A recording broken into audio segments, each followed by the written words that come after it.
Hello and welcome. Right, we are live again for the build of the Ninjago City Markets is what this one is. But if you are watching this on the replay, hello and welcome to you as well. There is a poll running as normal. So in the comment section, if you cannot take part in this vote, which Lego line has been the best this year for value, minifigures, etc.? Anything in the Lego ideas, anything under the Lego icons, which is 18 plus, which is basically all the black boxes, the Lego City and Gaming, and then we have got Ninjago, Marvel, DC. So that basically covers everything that Lego's doing at the moment. And it's got to be a close one for me this year between the ideas stuff, because it's first time in the line prints, and some of the Ninjago stuff, because obviously we've had quite a few of those as well. Now, I am in a different position because I'm in the process of obviously moving bits and pieces around for the Star Wars stuff. I think I've got enough space to build, so it's absolutely fine. The build itself is down here. If I can turn this round enough. There we go. We're stuck on something. That's a bit better. So there's the build itself, and then this is my space. But because we are building it small pieces at a time, you should be able to see it coming together on here. And Trigger Brick's good. I'm glad you're okay. So that is great. So I'm assuming you are the first person to vote because, well, you were here before I was. So it'd be interesting to see how this sort of pans out. Yeah, but for me, it's going to be Ninjago or the Lego ideas, just because of how good the last few idea sets have been. So you've got the Game Boy.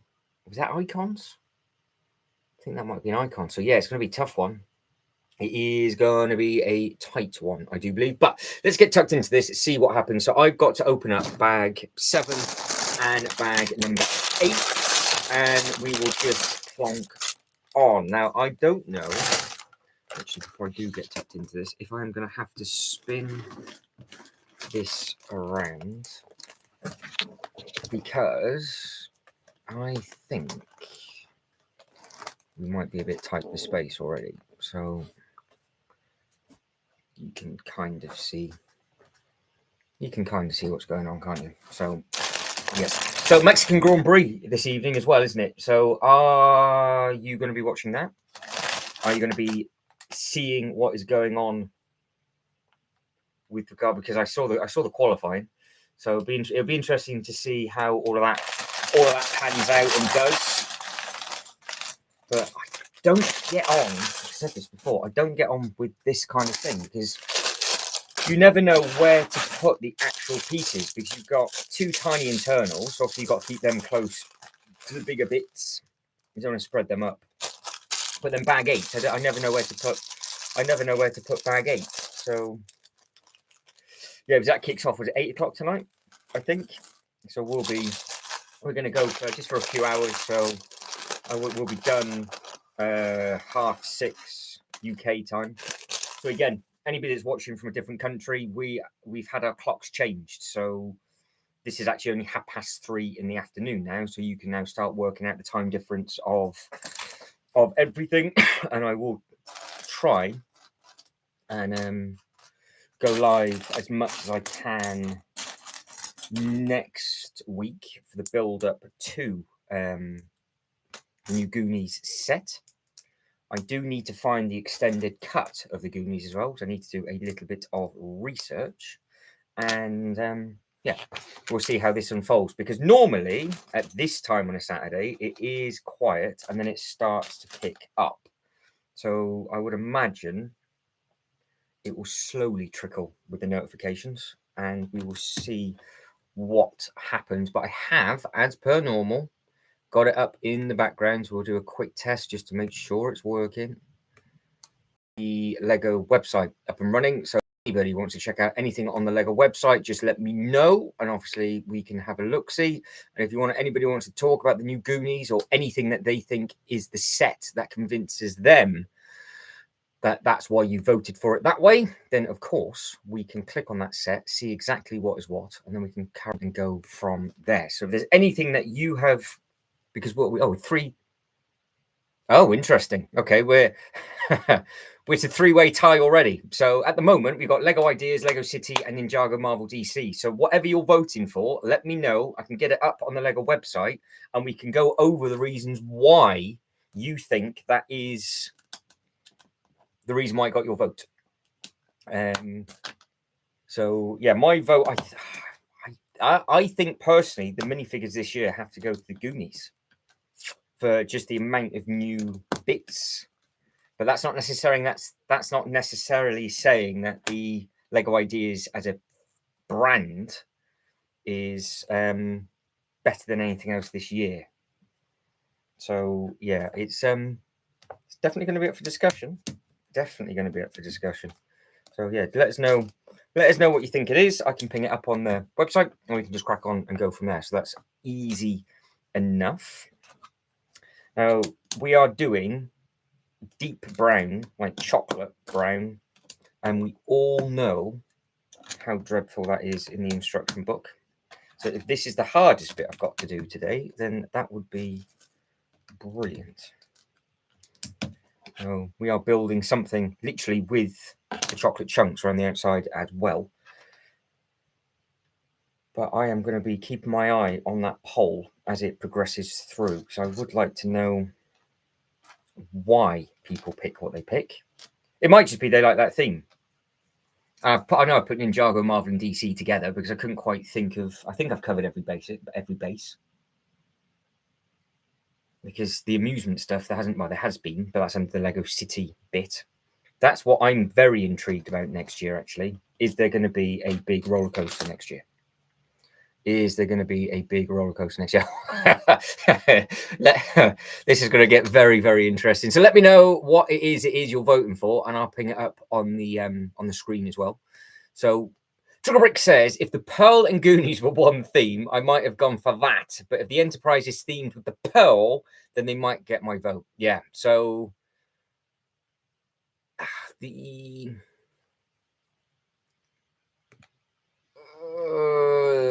Pearl and the Enterprise is icons, isn't it? I think it's a tough thing to decide. It is a tough thing to decide. I'll get the Pearl. Actually, you know what? I haven't properly checked out the Pearl minifigures, so I'll get that up in the background, and that will be the first thing we check out with regards to minifigures. So I've looked at the ship. I keep saying to myself I was going to do a flipping video about this, and I never got round to it. So I've got them up in the background. I'm pretty sure the guy with the eyeball's missing, isn't he? Yes, he is. But it's just his crew. So we'll get that up. We'll get that up in a second and have a look. But oh, that's very true. That is very, very true. So he's gone for Marvel. Yeah, the CMF line does class as that. That is a good one. I should have.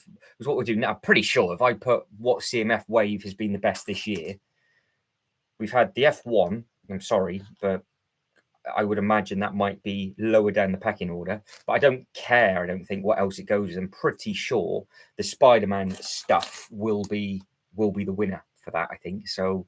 Because those, not that I own a single one of them, mind. Not even seen them in the pack yet, I don't think either.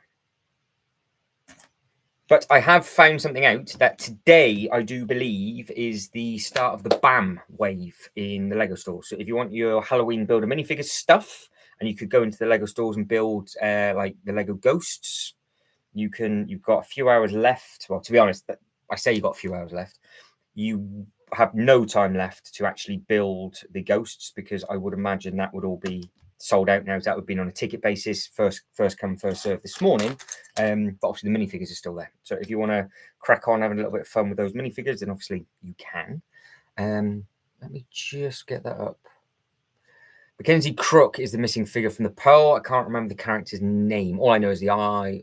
Oh, actually, I'm going to have to Google that, because I was thinking the villains were missing, but they're not, are they? Hang on. Let's have a proper minifigure conversation today. I think that'd be good. So that's the lineup from the new Pearl.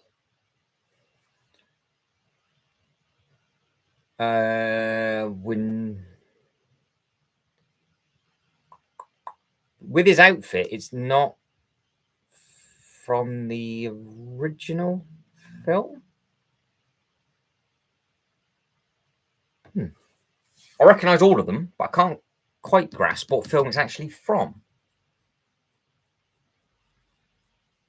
Bit of research would be needed, like the Ninjago stuff yesterday, I think. But I keep them up on the screen for people to see, because that is potentially what might be a bit of a game changer for people with regards to the minifigures, because I think the minifigures on this set are great. And obviously now we're starting to see how this set scales with the new Goonies set. And like we were talking about yesterday, if somebody is crazy enough to get 2 of the Goonies sets and try and make a big pirate ship, well, you're going to get good money back from those minifigures as well, aren't you? So, well, yeah, you had the... I guess, were they technically the bad guys, or were they the original? It was not so much, because obviously it was always, the Black Pearl was always Jax. And then in the first film, he didn't have it, did he? It was the other pirates, because those are the minifigures that have already come out. Are they on the Lego website? I don't know.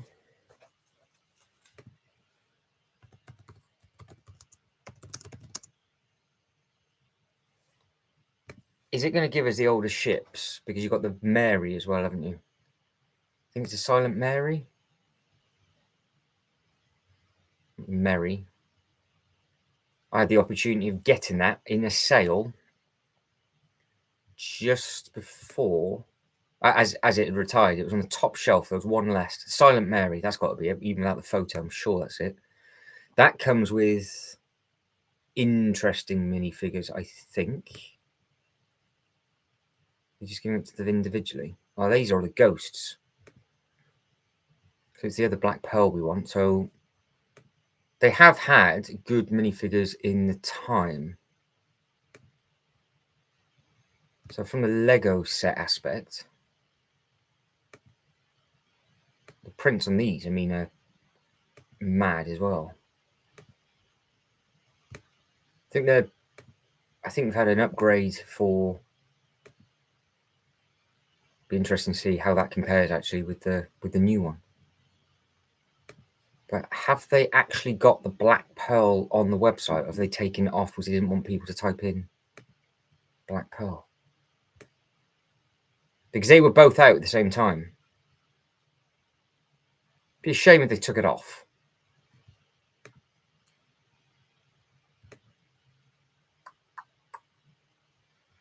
Of course I have. What a shame. Never mind. So yeah, there's some good minifigures within that. Some very, very strong minifigures in the new line. But I mean, with regards to what is potentially going to be the Star Trek Enterprise, I'm assuming those prints should be easy enough, because it's just going to be different coloured tops and black trousers. So they could go all out on the facial expressions, and because they don't need any leg print, so it should be fine. But how deep are they going to go? Are we going to get, because the Doctor would be the one that's in all blue, and it depends if we get Bev or if we get the other Doctor from Series 2. Mr. Lego King, good afternoon, everybody. What did I miss? We are currently talking about, sir, minifigures of... We're kind of going into minifigures of the year. Like, what line and what set do you think has the best minifigures? And at the moment, obviously, it's all over the place with regards to the poll, because the Lego Ideas covers every Lego idea from 2025. The Lego Icons is obviously all of the 18+ stuff. And the poll is jumping all over the place, which is fantastic. So again, don't forget to like the video as well for me, guys, if you could, because that massively helps with the algorithm, because YouTube loves that sort of thing. But yeah, get involved in the poll and then just write a comment and let me know what it is that made you vote that way. And I'm getting up on the Lego website. So we've just taken a look at the Jack Sparrow. Well, we were, sorry, just taking a look at the Pirates of the Caribbean with the Jack Sparrow print as basically one of the reasons why that line could be a winner for people. And then we're just going to basically keep bouncing around between all the different sets as people cast their votes in. So I will get that bit back up for people to see. I will carry on building as you guys and girls carry on talking. and we will just see basically how it all unfolds. So if I go that to that, then back to, and goes back to color. There we go. So yeah, so that's your selection from the new set. Lots and lots of good print on all of those. But yeah, it's a case of, does this work or not? Well, yeah, I know that's the problem, because I've gone for the under the 18s with the icons. All of the ideas stuff is the ideas, and I've just had to put the Lego City and gaming together. So basically, pick something in the poll, and I'll jump it up, because we were saying that you're going to be putting obviously the icons and the ideas, but the Goonies is an ideas, and then the Star Trek will be an icon. So John Powell from 2431 says, yeah, the poll really doesn't work because they're mixed together. But yeah, you're just gonna have to basically do what you can, just basically make it up. Just make it up and go from there, because you've got to go all the way back to January and think of every single Lego ideas set that's come out, and then you've got to think of all the different icon stuff as well. The ideas sets have been strong, but I don't know if they've had a huge minifigure selection in there. But obviously it's easy enough for the icons, because it's everything that's 18 plus. And then the Lego City stuff is obviously just their own brand with the gaming, and then Ninjago just had to be its own separate tab. So there was no other one. There was, because you can only put 4 things on the poll, so it's a bit of a pain in the ass, really. So yeah, I didn't know how else to put it. But it's always good fun knowing. And like I said, I can easily get it up on the Lego website and just see what's what. But yeah, it'd be interesting.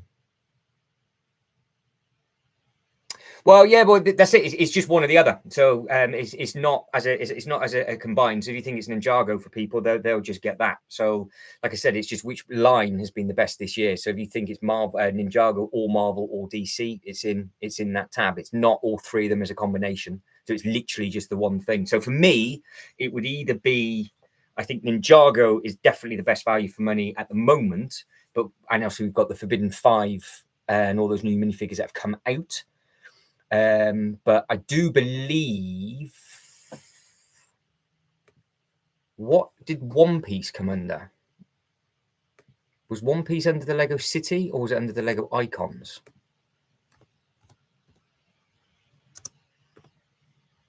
Because you've got all the One Piece stuff, which I thought was very, very strong. What did that come under? Was it just its own thing? Well, One Piece can we'll just pretend One Piece doesn't exist for today. Just ignore that on the poll. So yeah, just let us know, and I can just keep flicking it up, and we can have a look. But yeah, there's a lot of Ninjago fans on here, and there's a lot of good value for money, and obviously with the new additions to what we were talking about yesterday with regards to what is it they're actually going to do. Yeah, it'll be interesting to see. Yeah, it is. It's on Netflix, isn't it? I thought it was. I thought it actually still came under Icons, but it's not 18 plus, is it? So screwed up on that one. Shafted myself. Let me just take that off and get the next. I'll get the next set up when somebody picks a set to take a look at. But with all the new prints in the Goonies, that might get people thinking of regards to that line. I think, to be honest, Marvel's a bit of a weak. Well, yeah, they've had a bit of a weak showing this time round. But yeah, definitely for me, it's going to be, like I said at the start, it's either going to be the ideas or Ninjago. And the fact that it's very, very close, it'll be interesting to see who picks what. Because it's amazing, actually, how many. And if you notice, I didn't put Star Wars on the list because, well, actually, I think Star Wars comes under the Icons banner, doesn't it? For some of them, confusing myself now. But that was never going to be value or minifigures for money. So that there wasn't even any point of wasting any breath on Star Wars for this, because it's never going to win.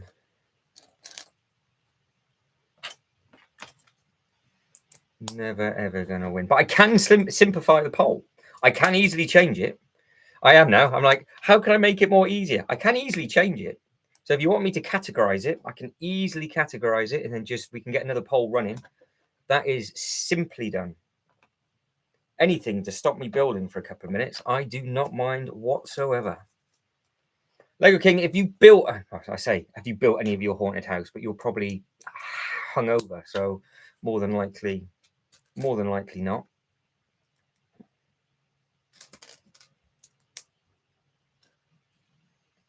But yeah, we can break a good chunk, get a good chunk of this done today. That'll be good.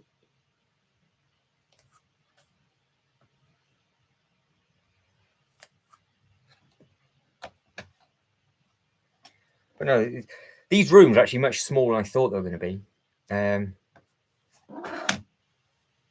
Yeah, if you say best value, you can take out ideas, icons. Yeah, true. All right. Hang on. We're going to change it then. We're gonna go for minifigures only. There we go. Forget the value. What should we put together? I'm going to put a new poll up. So what do we think? Start a poll.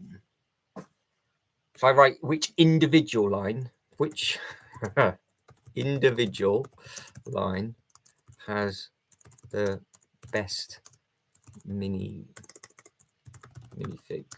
this year. I'm still gonna have to group them in. I'm still gonna have to put them together. But if I put which individual line has the best minifigures this year, what do you want me to put in there? We can put 4 things in, or we can put 2 or 3 things in each category. I will wait, and then we will crack on, because it'll make it a little bit more fair that way.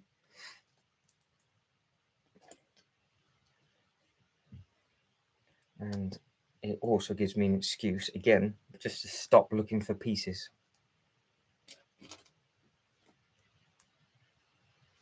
A fence. I'm adding a fence inside. I'll tell you what, the different pieces that they only use in the Ninjago stuff. So I'm literally adding a fence piece inside on. And it's obviously part of the back wall for a window. Very, very, very clever. Very, very, very clever. So I suppose with it, I could do the same thing. I could have Lego ideas. Yeah, we might do that. Lego ideas. I guess we could put up against some Bricklink stuff for this year. Lego icons.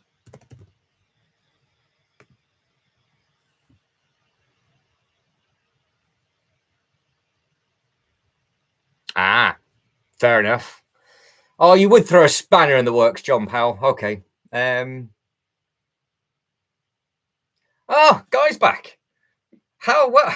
he's well. So, Mr. Australia has returned. We're trying to create a poll, and I can't word it properly.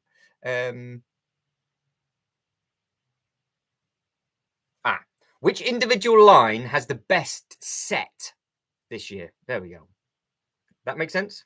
Because that way you can make it up of minifigures or actual sets. There we go. Which individual line has the best set? No, I don't mind. I don't mind at all. So it's going to be which individual line has the best set this year?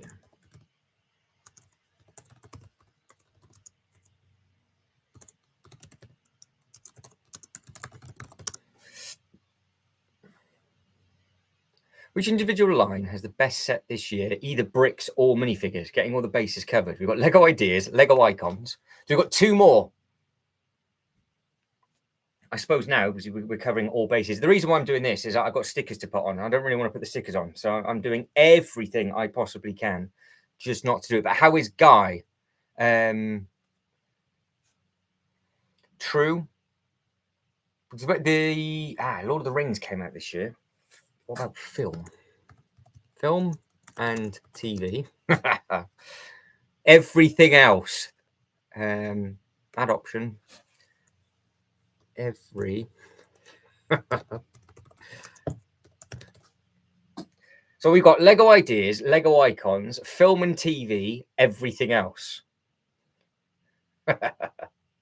Right, we're away. That is a very strong but very potentially good statement from Mr. John Powell. No need for a poll. Jack Sparrow's pirate ship, the Black Pearl, is the best set of the year. Now, I've got to be honest, it looks amazing. And that was what we were just looking at. So black. There we go. So this was the ship that we were literally just looking at. Share screen.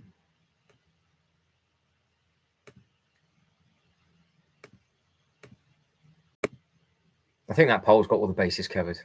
For an actual set that looks great and has good minifigures, it's got to be there because it looks like it's got good playability. The only downfall that I've seen from this, obviously I haven't got it yet, so I haven't built it, is this is one of the sets where it leads it. It's sort of open to discussion of, if you don't want the stand, are you paying for something that you didn't want? A bit like the Harry Potter with the track. Would people have wanted it for say $275 and not got the stand that it came with, or do people really want the stand? Because it's pictured there, not on the stand, and then obviously I've seen it on the stand as well. So that's it on the stand, and that's quite a big piece from what I've seen. So because it's in the person's hand there, isn't it?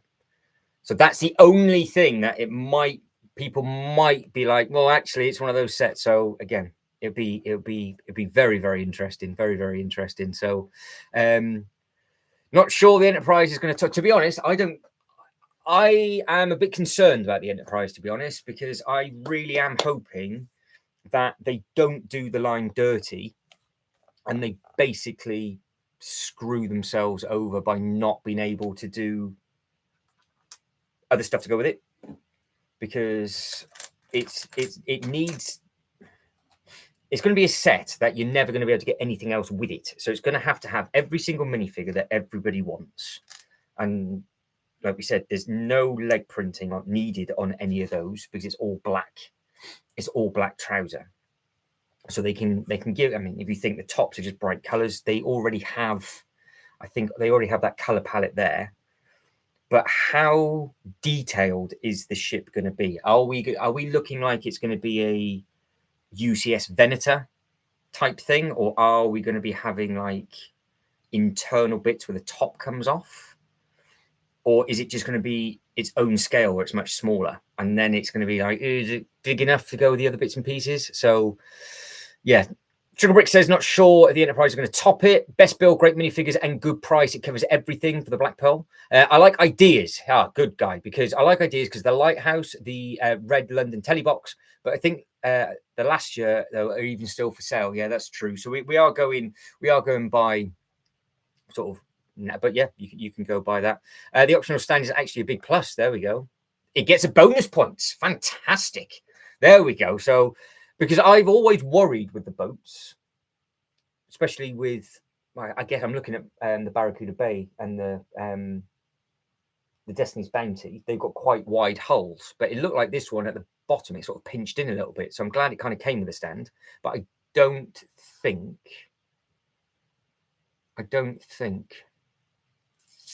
I would use the stand. Yeah, the pose is a bit of fun, isn't it? But I can just keep putting it out there. And I love the fact that how everybody's completely different. So yeah, you've got anything from Lego Ideas, anything from Lego Icons. You've got TV and film, because that then covers all the Netflix stuff with One Piece and Star Trek and stuff. And then you've got everything else. So yeah, just we can flop it out. But I suppose TV and film, that does actually cover Pirates of the Caribbean as well. So you can have that in both. So it doesn't really matter, does it?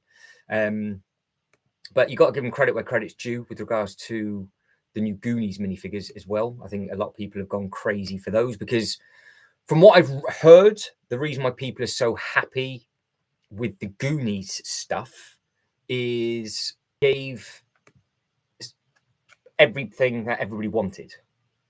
So it wasn't. It didn't have characters like missing and people that weren't really needed and all that kind of thing. It kind of just, because that's going to be a one and done set. Let's be honest. There's nothing else that they can do from that. They're never ever going to go down that road again. And if they're going to do the same thing, if they do the same thing with Star Trek and don't go down that road again, you would like just to think that they've got every single base covered. But it is coming out, if you think, at a very important time, because it's a big stamp in their calendar, isn't it?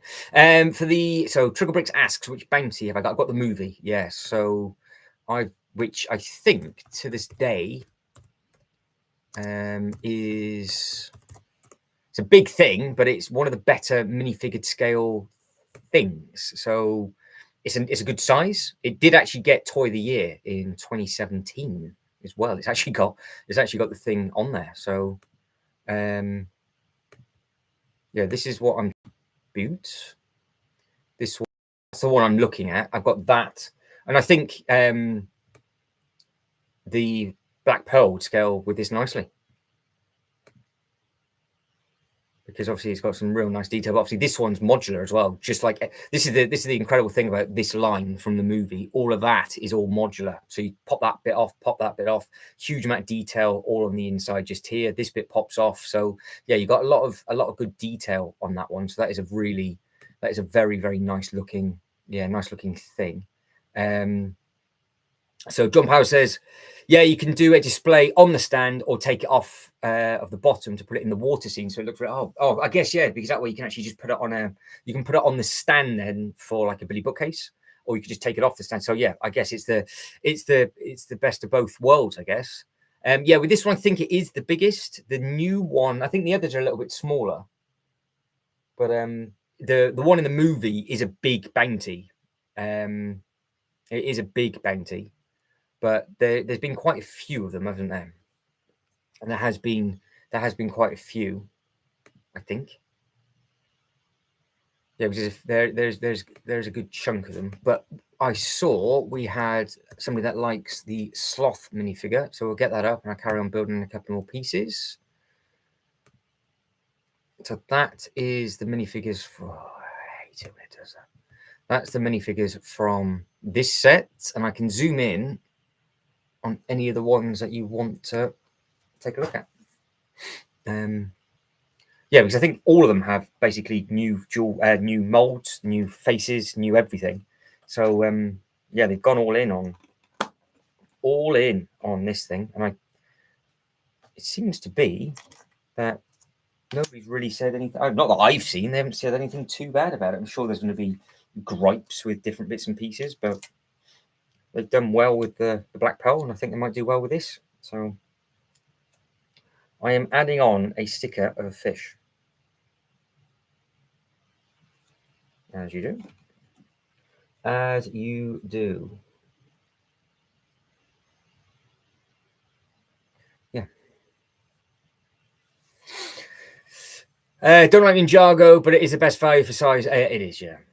It is. Especially these sets. The movie, we were saying this yesterday, like the Ninjago movie stuff is by far the best value stuff they've ever done. Regards to color, build, and everything like that, it just ticked a bit like it is for the Black Pearl for you. It just ticked all of the boxes, and then they went into the big gardens, which was nice.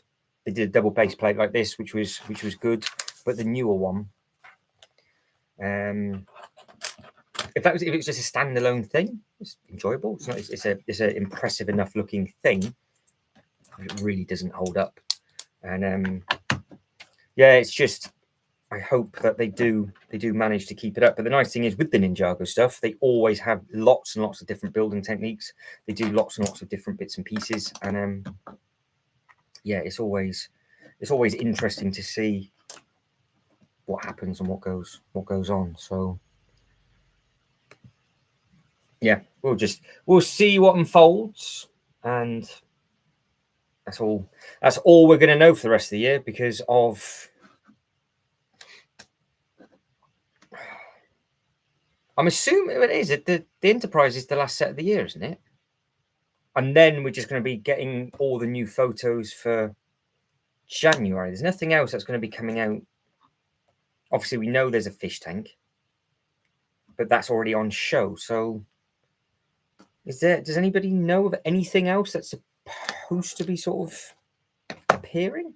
I don't think there is. Templa's just slightly smaller. 5 or 6 bounty sets. Oh, okay. Yeah, but definitely bounty. There's been 5 or 6 of them. You can, yeah. So if you wanted to get some of the smaller sets and build them all up with the beautiful colors, absolutely. The actual Ninjago City, the original one from the movie, if you wanted that new in the box, that is extremely expensive.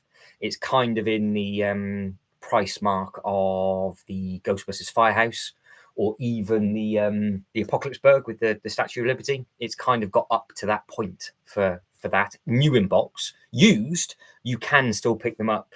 You can still pick them up easily enough. But if you wanted to get the play scale versions and make up your own Ninjago City, the amount of minifigures you can get for within those sets for a nice low price. And of course, they've done 2 waves of CMFs, don't forget. So if you really wanted to get your figures in and then get smaller buildings in, yeah, you're absolutely right with regards to that kind of thing. But it is interesting what people go for. They go for, like, they want a look. Some people like how it works. That's why some people really like the Pac-Man. Some people really like the gumball machine, just because it's a different building technique. I guess people take it in, and then they try and remember it for their custom mocks. All I try and do when I build is not drop any of the pieces on the floor. So I don't really take anything in whatsoever. And then I'd look at it and go, I can't remember how I put that together. I need to do it all over again.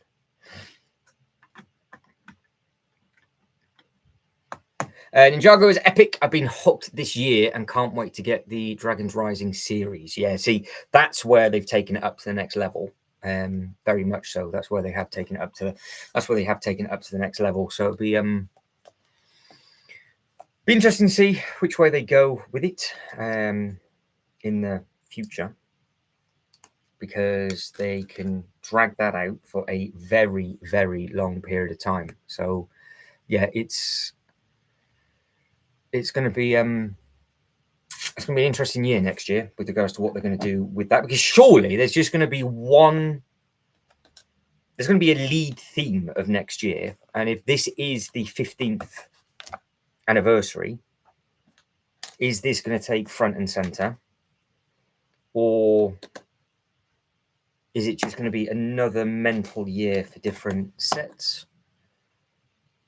Because this year there's been something for everybody, which is quite nice, isn't it? Guy says the recent Lego created 3-in-1 fish tank 31122. Let's have a look. 31122. That one rings a bell. 31122. I remember this one in store. I do remember this one in store.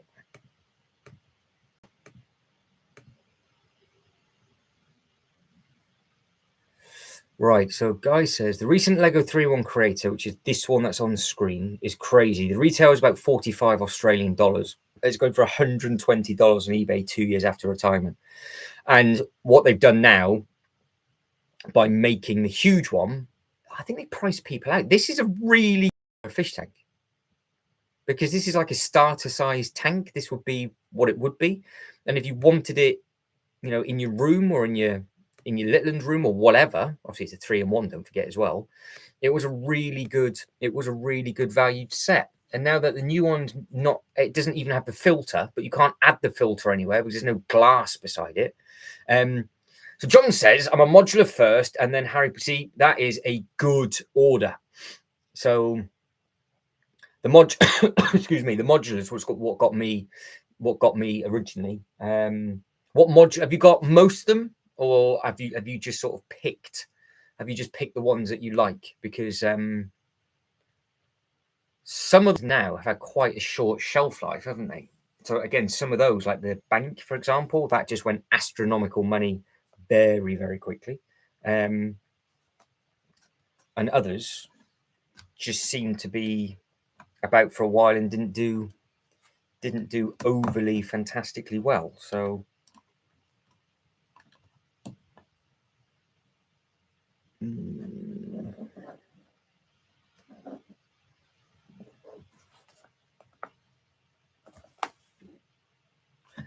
right, that is correct. Is it?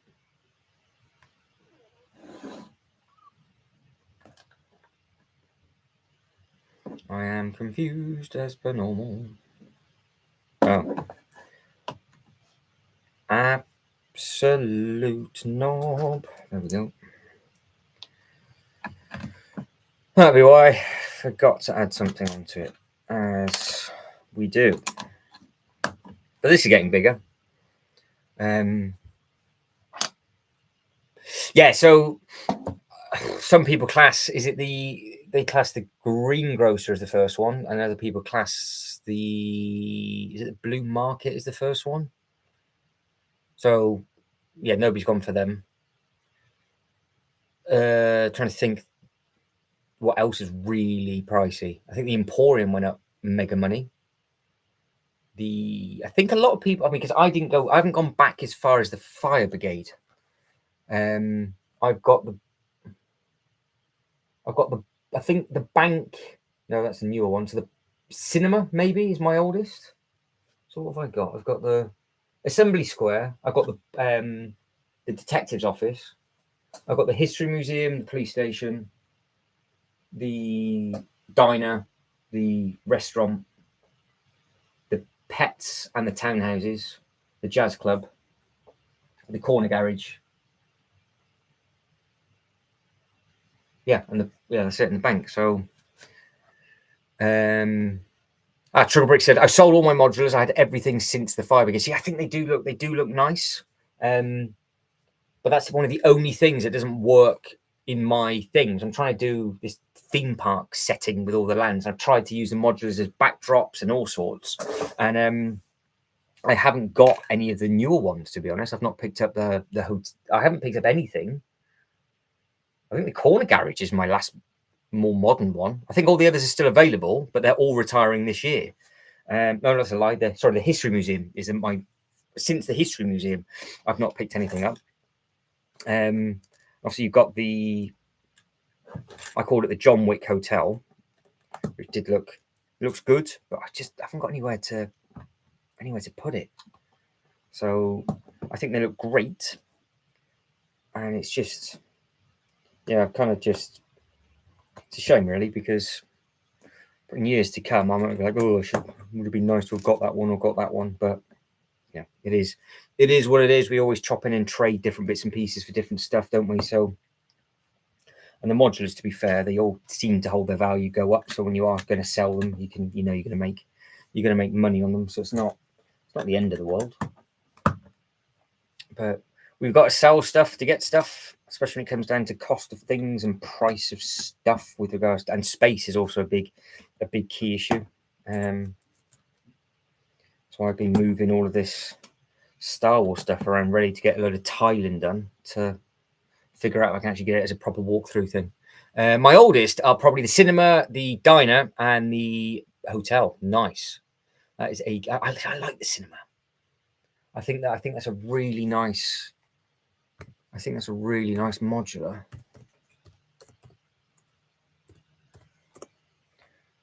So let's get these up and have a look. Just so people know what we're talking about. So that's no John Walker. That's no John Walker. Oh, that's John Walker. Was it you with the big Hothmock? Oh. Okay. I nearly misread that completely then. I was like, oh. So we have got the Tudor Corner. That's out and about. The John Wick Hotel is on the chopping block. The Jazz Club is out. History Museum. Coming down, the Detective's Office. These 3 I have. See, this I want the Santa's Workshop as well. I would possibly sell my modulars to backtrack every single. I'm only missing 2 Winter Village stuff, and one of them's a flipping the cottage, which is just so expensive. It's just not worth the money at all for the brick count. The bookshop, and then the police station. There's the diner, the downtown diner, the Assembly Square.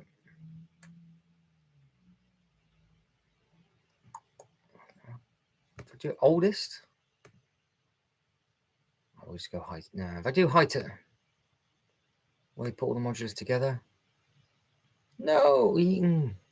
Well, that's not very helpful, is it? Has it suddenly gone from 5 pages to 2? They're screwing me over in my search. They don't want me to share it with you. I'll hunt them down in a little bit. Getting screwed on that. There's some extremely impressive photos coming from some of the shows, because it was Western today, the Western Brick Show. I didn't know that was on.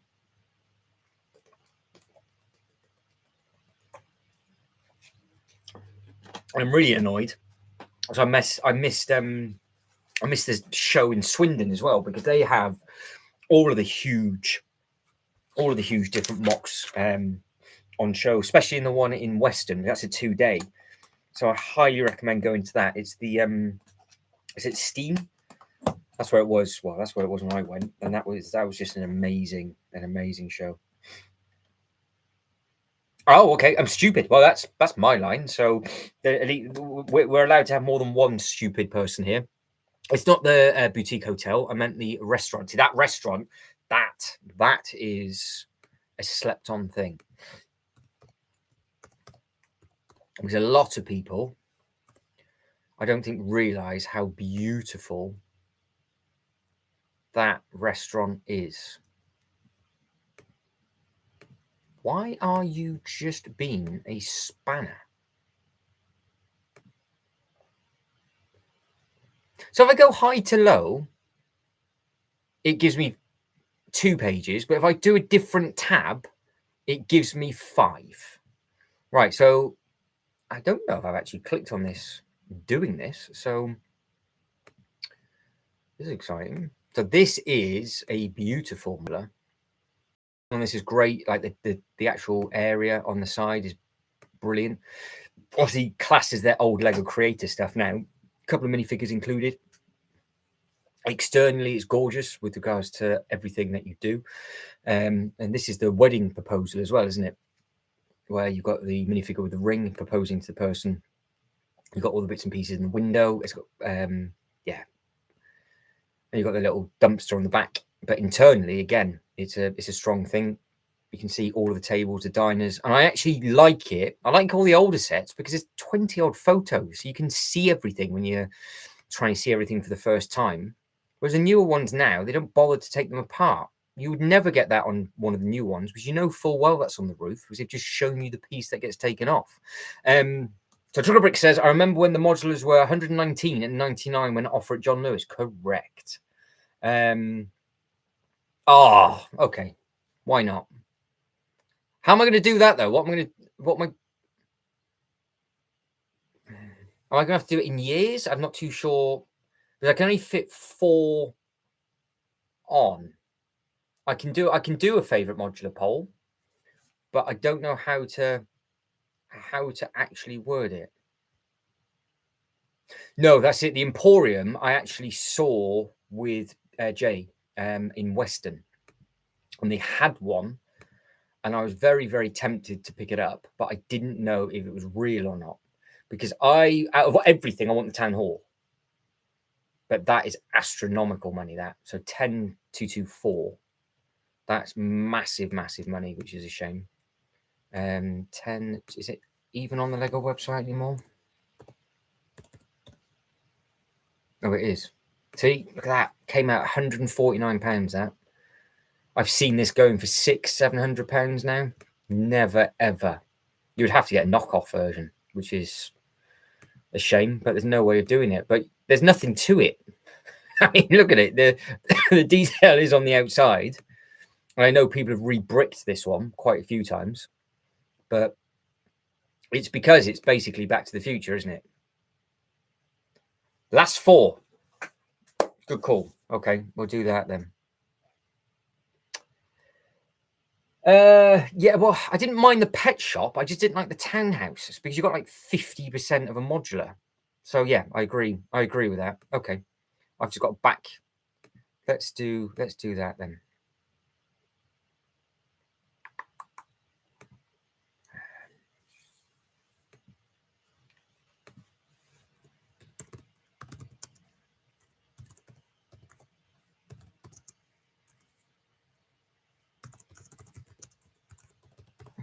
Which modular is the best?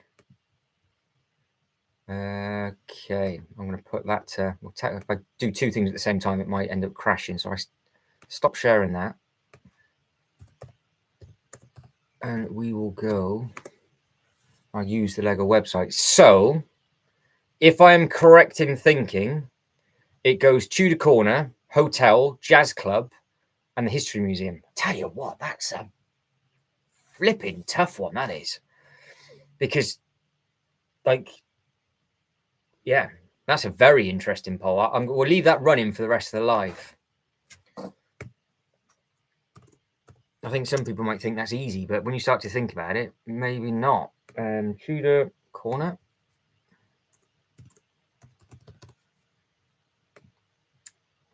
Next one is the Boutique Hotel, which again is a great looking. I call it the John Wick Hotel, but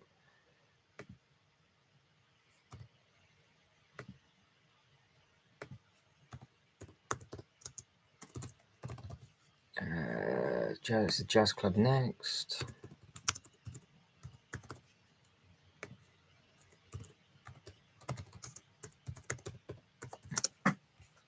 All right. Jazz Club and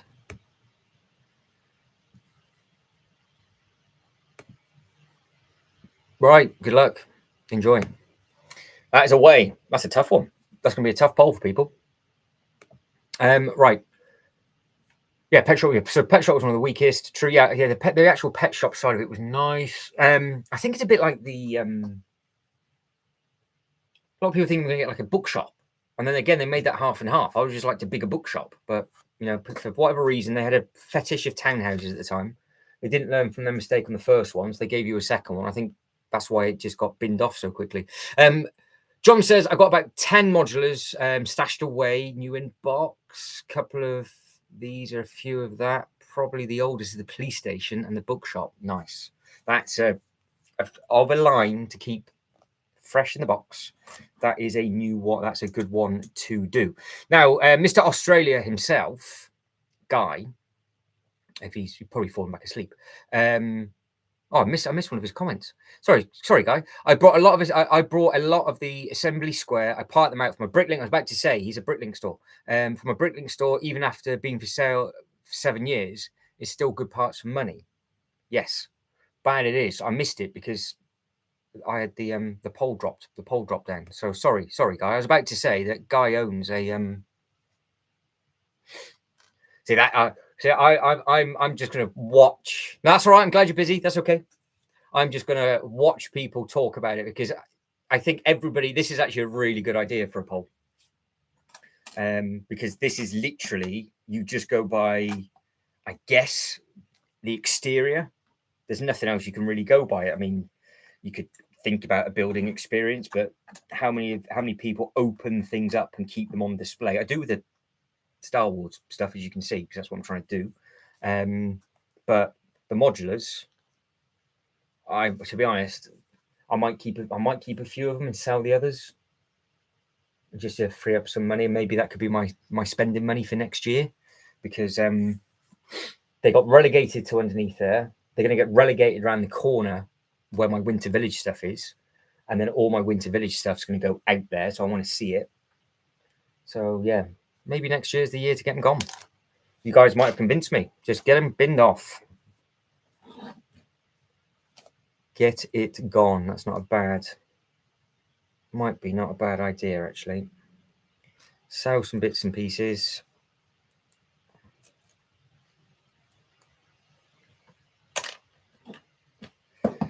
Yeah, because I did. I want.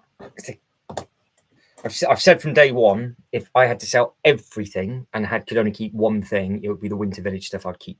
So I'm very, very biased on the Winter Village stuff. However, very disappointed in the Winter Village stuff this year, because I think they shafted us with the minifigures that came with that train, and they gave us all the good figures in the massive Christmas tree, which I do believe is growing on a lot of people. But it's just a lot. It's just too much money. And my big concern, and I was thinking about this before, because I don't have a life, is, are they discontinuing all of the Winter Village stuff all at the same time?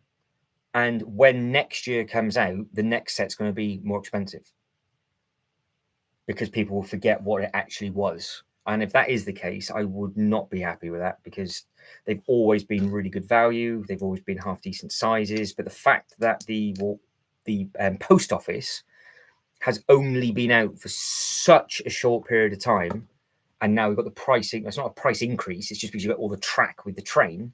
I just hope that that's not going to be moving us to the £100, £110 price mark every year, because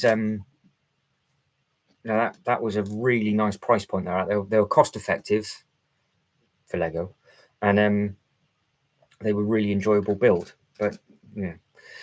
John says the museum is the only one that should ever make the poll. Oh, the Tudor Corner is so overrated. Brought it last January and didn't even open the shipping box until about a month ago. So that means you got the giveaway as well. I wonder what. If anybody knows what that giveaway is, I can type it in individually, because I think they keep them on the Lego website. So if anybody knows what the SKU number is for that giveaway, because I remember people guessing what they thought that set was going to be, and well, they just didn't have a clue. So Guy says, I brought one museum, wanted to build it, but ended up parting it out. See, the museum looks great. And of course, if you didn't realize, it's got Johnny Thunder. Now, if you don't know who Johnny Thunder is, well, let me tell you, it's from 1997, which is from the Lego Adventure stuff. But it's also a huge Easter egg in Lego King's Haunted House. So it's all over the place. So they've given us an old man Johnny Thunder as a bit of an Easter egg. So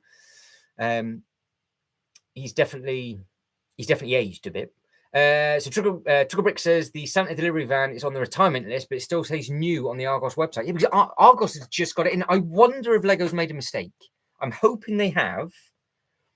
And they've got, and they might be like, actually, no, it's not retiring this year because it has only just come out. I was very surprised to see that along with the van and the other bits and pieces for sale.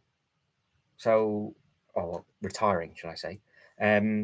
Because I've got it. Like, yeah, it's a nice set. It's different, but it's a nice set, and obviously it goes perfectly. They all go well with each other, so you can just make up really nice dioramas every single year, and they're not big. They're what, 8x 15, 8x16, some of them, but beautiful snowy roofs and everything like that. John's just gone, there's my giveaway pile. off you go. Yeah, I don't know if people wanted that giveaway with that set or not. Yeah, I don't know if people wanted the that as a giveaway. I don't know if people, because I know people went ballistic for if you've got the Jazz van giveaway purchase, people went nuts for that because it was the delivery, and that van is actually for that, because you open at the arse end of it and it's got on there it's either a sticker or a print going to the actual jazz club, and it's got all sorts of bits and pieces in there. That is a really good giveaway. But some of the others not so much. So as we're talking about Winter Village stuff, let me get that up in the background. This has to be my slowest bag I've ever done, and I really do not care at all. Yeah, because Alpine Lodge is going as well, isn't it? Which is a shame. Yeah, there's a few bits. So you've got the Santa's post office. It's the chunkiest one for snow. They've got a different detail on that, but you can see what I mean. Like they're around the same price point. Good brick count, 1.4, 1.5. Nice snowy roofs, all the smaller buildings. You've got a little toilet for this was the year that they had just a fetish for toilets. What was that all about? The gingerbread house is outrageously good as well. Some of the others obviously a little bit hit and miss. But yeah, this is the little truck that's going, and it's only been out a year. But that's packed full of different bits and pieces. That's worth the price all day long because it's got the bits that open up. You've got the little elf and all the bits and pieces on the inside. So yeah, Guy's right. So Guy says it's crazy how much some of the giveaways go on eBay. Yeah, because I think some people just want the giveaway and not necessarily the set. Sometimes I don't know why. I have been sent a link already for what was it? Somebody spotted. I think it was Lego King. He spotted somebody already selling a pre-order of the Goonies giveaway. So somebody is going to just get that set to sell it because probably they're parting it out. Maybe that'd be the reason why.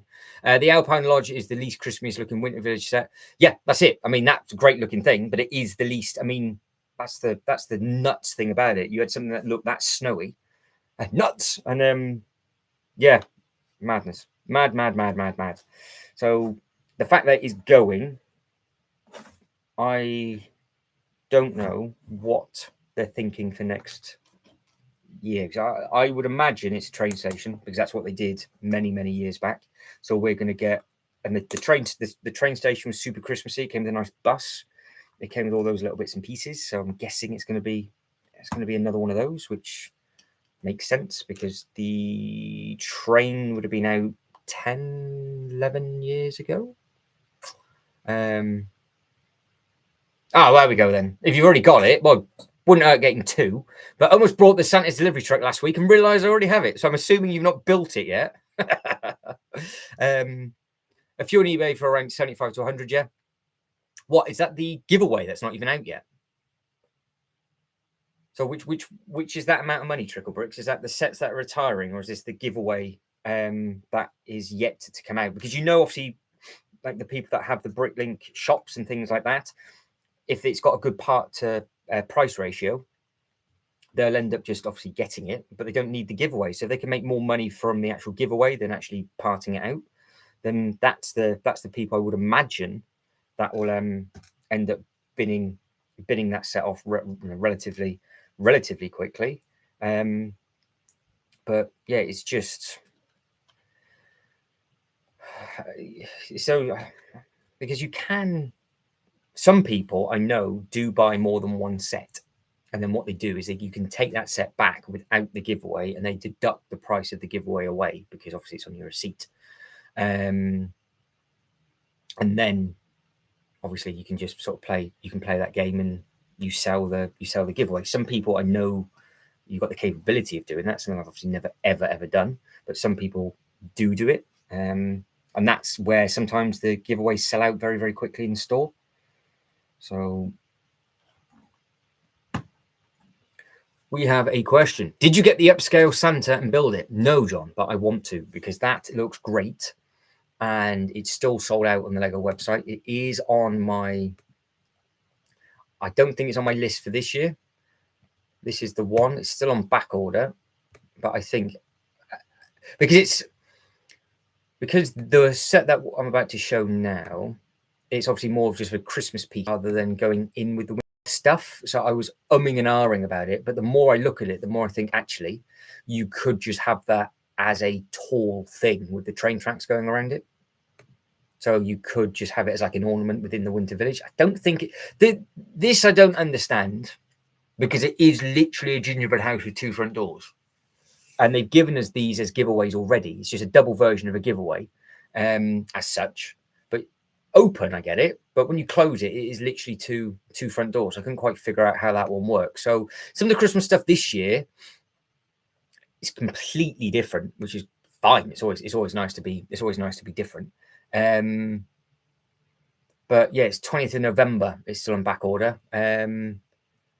John says he did not. Tricklebricks is still waiting for his. So you ordered it on double points, yeah. So it'd be shipped by the 20th. So hopefully, as long as you get it for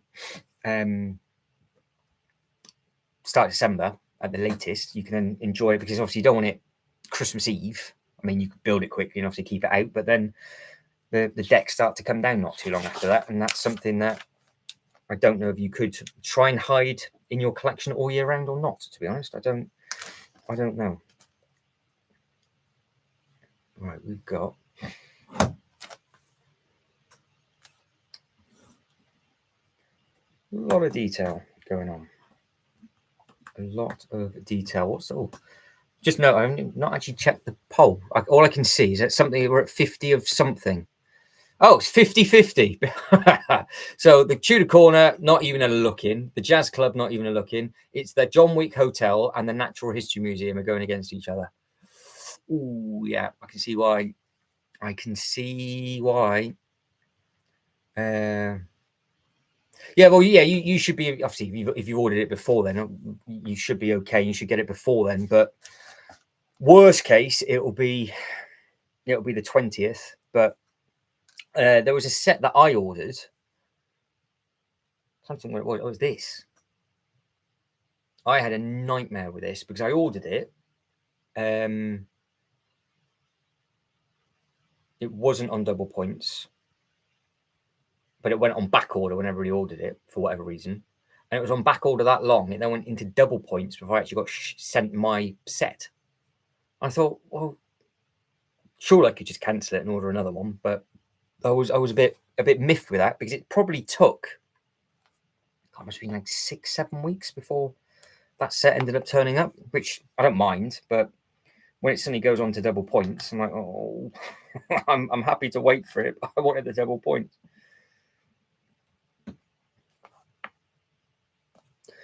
How does this contraption work?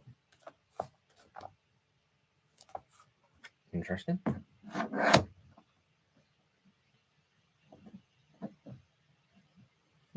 How the hell do you get that ring on?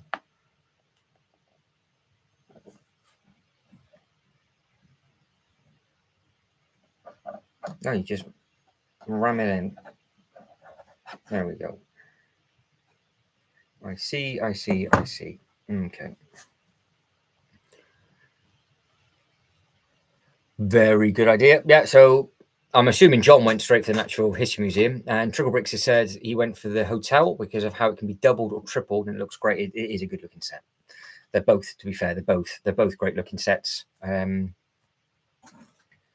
It's nice that they do those sets in such great detail. I'm just making sure I put this on the right way. We've done a thing. We've done a small little thing. We're just plodding along on this bag, nice and steady, which is fine. Oh, Technic. Here we go. We're getting to the supporting stage, are we? Brilliant. Museum second, Tudor Corner. I'm not a fan of the Jazz Club, but I'm not sure what. I'm not a fan of the Jazz Club. I'm not sure what.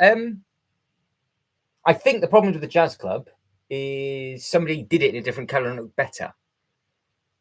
And then everybody was like, "Oh, actually, yeah, if it was a different color." I think they did it in like a blue, and it looked really nice.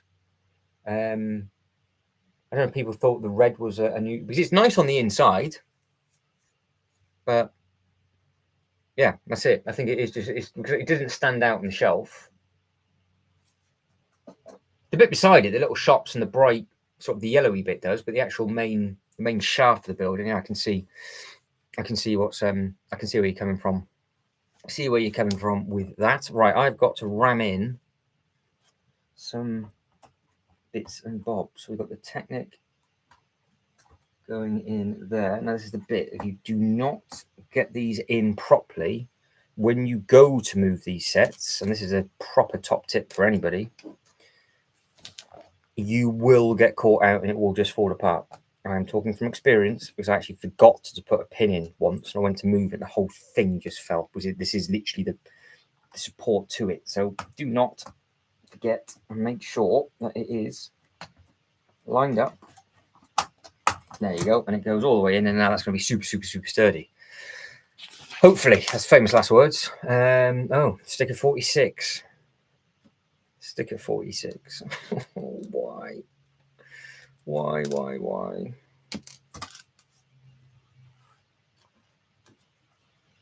are we making? A clock. Is that a clock face? It is a clock face. Is that a double-sided? No, it's not a double-sided clock face. Have you noticed that the Tudor corn is less than half of a base plate in size? No.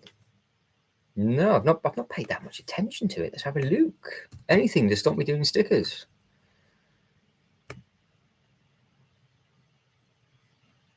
Oh, of course it is. Yeah, really eats. There's quite a few. It's quite a few bits back. Yeah, but you've got the you got the building. Oh, I see what you mean. Yeah, but you've got the building beside it, haven't you? Yeah. So you've got basically it's two buildings. So that's what you've got. So yeah, it's going to be. Well, you can see yourself because it does stick in from the path quite a lot. But yeah, some of them are like that.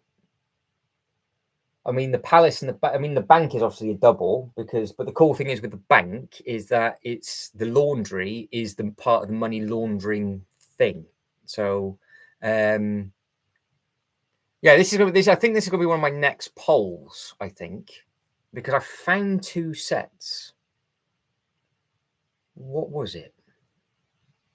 Oh, yes. So, talking of small pieces, big pieces, and yada yada yada. One Piece. This will be a poll for a next time. But what option do you prefer? So here we go. You got the floating restaurant, okay, 270, and it's at 3,400 pieces. Okay. You got the Goonies. You can see 269, 269. All right. And that's at 2,912. However, and this is what the question is, do you want less pieces and a bigger set? Or do you want a smaller set with more pieces? Because the One Piece is actually a lot smaller than the New Goonies boat.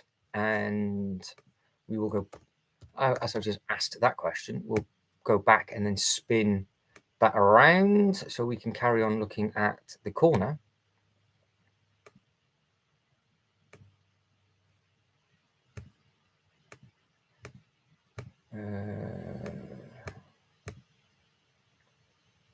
Oh yeah, look how much it kicks in.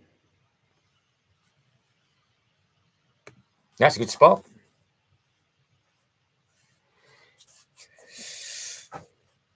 So what? Because obviously that's the big one for that. Because I know a lot of people always go by price to part ratio and all that kind of stuff, and obviously it's a good topic of conversation. But you've got two beautiful looking sets, I think. With that One Piece looks great as well. Clearly, one of them is smaller pieces, and it's a smaller set, but you get more of them. Or do you want less pieces, bigger pieces, and a bigger set? Because obviously it all depends on people's mindsets, I think, with regards to that.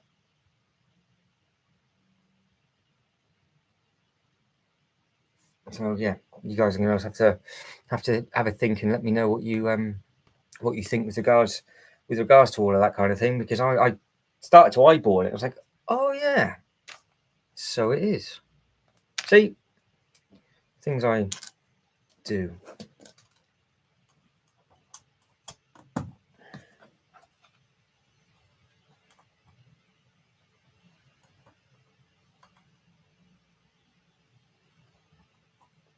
I'm assuming that's supposed to go in there, is it? Are we making stuff up? How does that attach to that? Like that. If I do it properly, it does go in.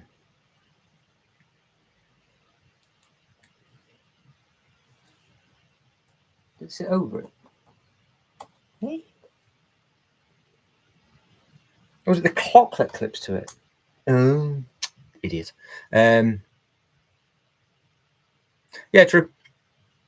Yeah, that is very, very true. So we've got Guy that says, so John says, yeah, piece count means absolutely nothing. Guy says, yeah, piece count. Yes, piece count is not important. And then John says, compare 1,000 cinder blocks against 1,000 bricks. Very, very, very true. But I just thought it was quite interesting that they're both the same price. And one of them has a lot more pieces, but it's a lot smaller.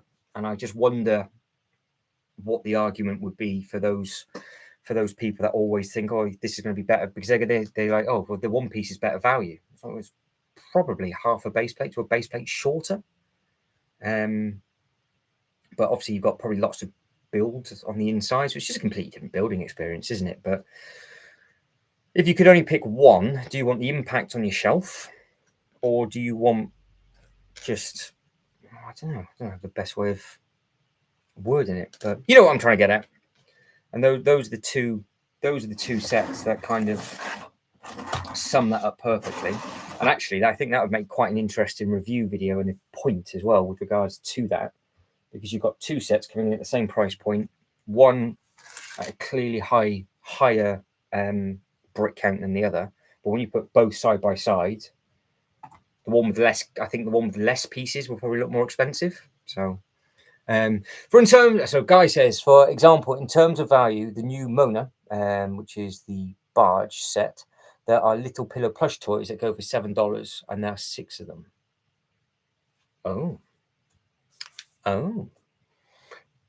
good point. Yeah, because you have got the value of the different elements, I guess, that get used in those kind of things as well. I think, obviously, us as builders and collectors and that kind of thing, we kind of create these markets as well, don't we? Because again, Harry Potter, for example, you had all the golden minifigures, which all of a sudden went for a load of money. Then they did the tile chase. So some people wanted all of those, and people knew about that. So they started to sell those kind of things. They're not silly Lego. They know what they're doing. So yeah.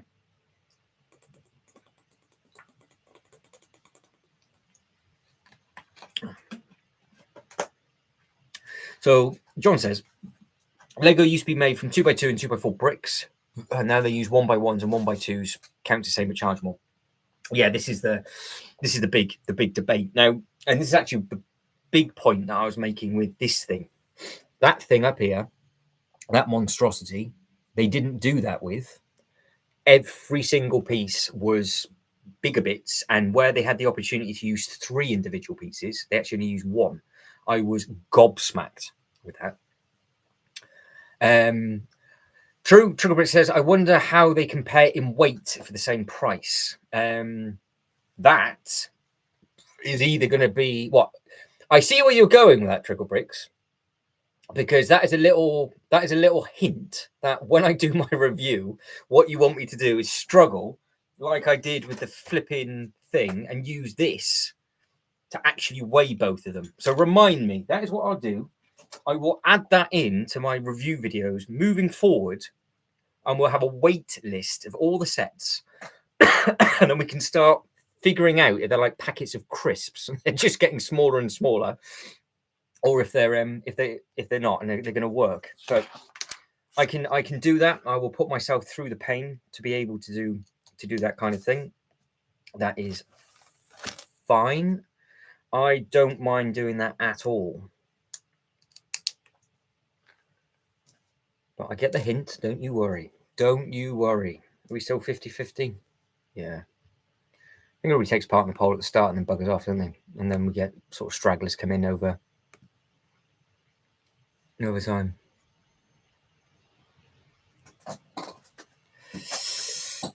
No, I think you're both talking about the same kind of thing, because I think what Triggerbricks was saying was regards to the two sets at the same price. The one that's got the more bricks in, the one that's got the less bricks in, how does the weight compare against each other? Because it'd be interesting to see if overall, if they're the same weight. Whereas obviously like the packet of crisps where they go down. And John also says we're not talking about the detail bricks. I'm talking about the majority of the bricks. Yeah. So, So where you had like the 1x2, 1x4, 1x6s, they're sort of now using different bits. A lot of people have kind of mentioned that recently. I wonder what's also cheaper to manufacture as well. Please do. I find it interesting. Like your crisp packets, by the way, Quay was at 16. I've seen here we go, we're off now. So I've seen Pom Bears are down to 16 grams. They were what, like huge big bags that you could just devour by yourself. And I counted, because I'm that sad, I counted my Pom Bears, I'm not joking, at the start of the week, and there was 13 Pom Bears. That's it.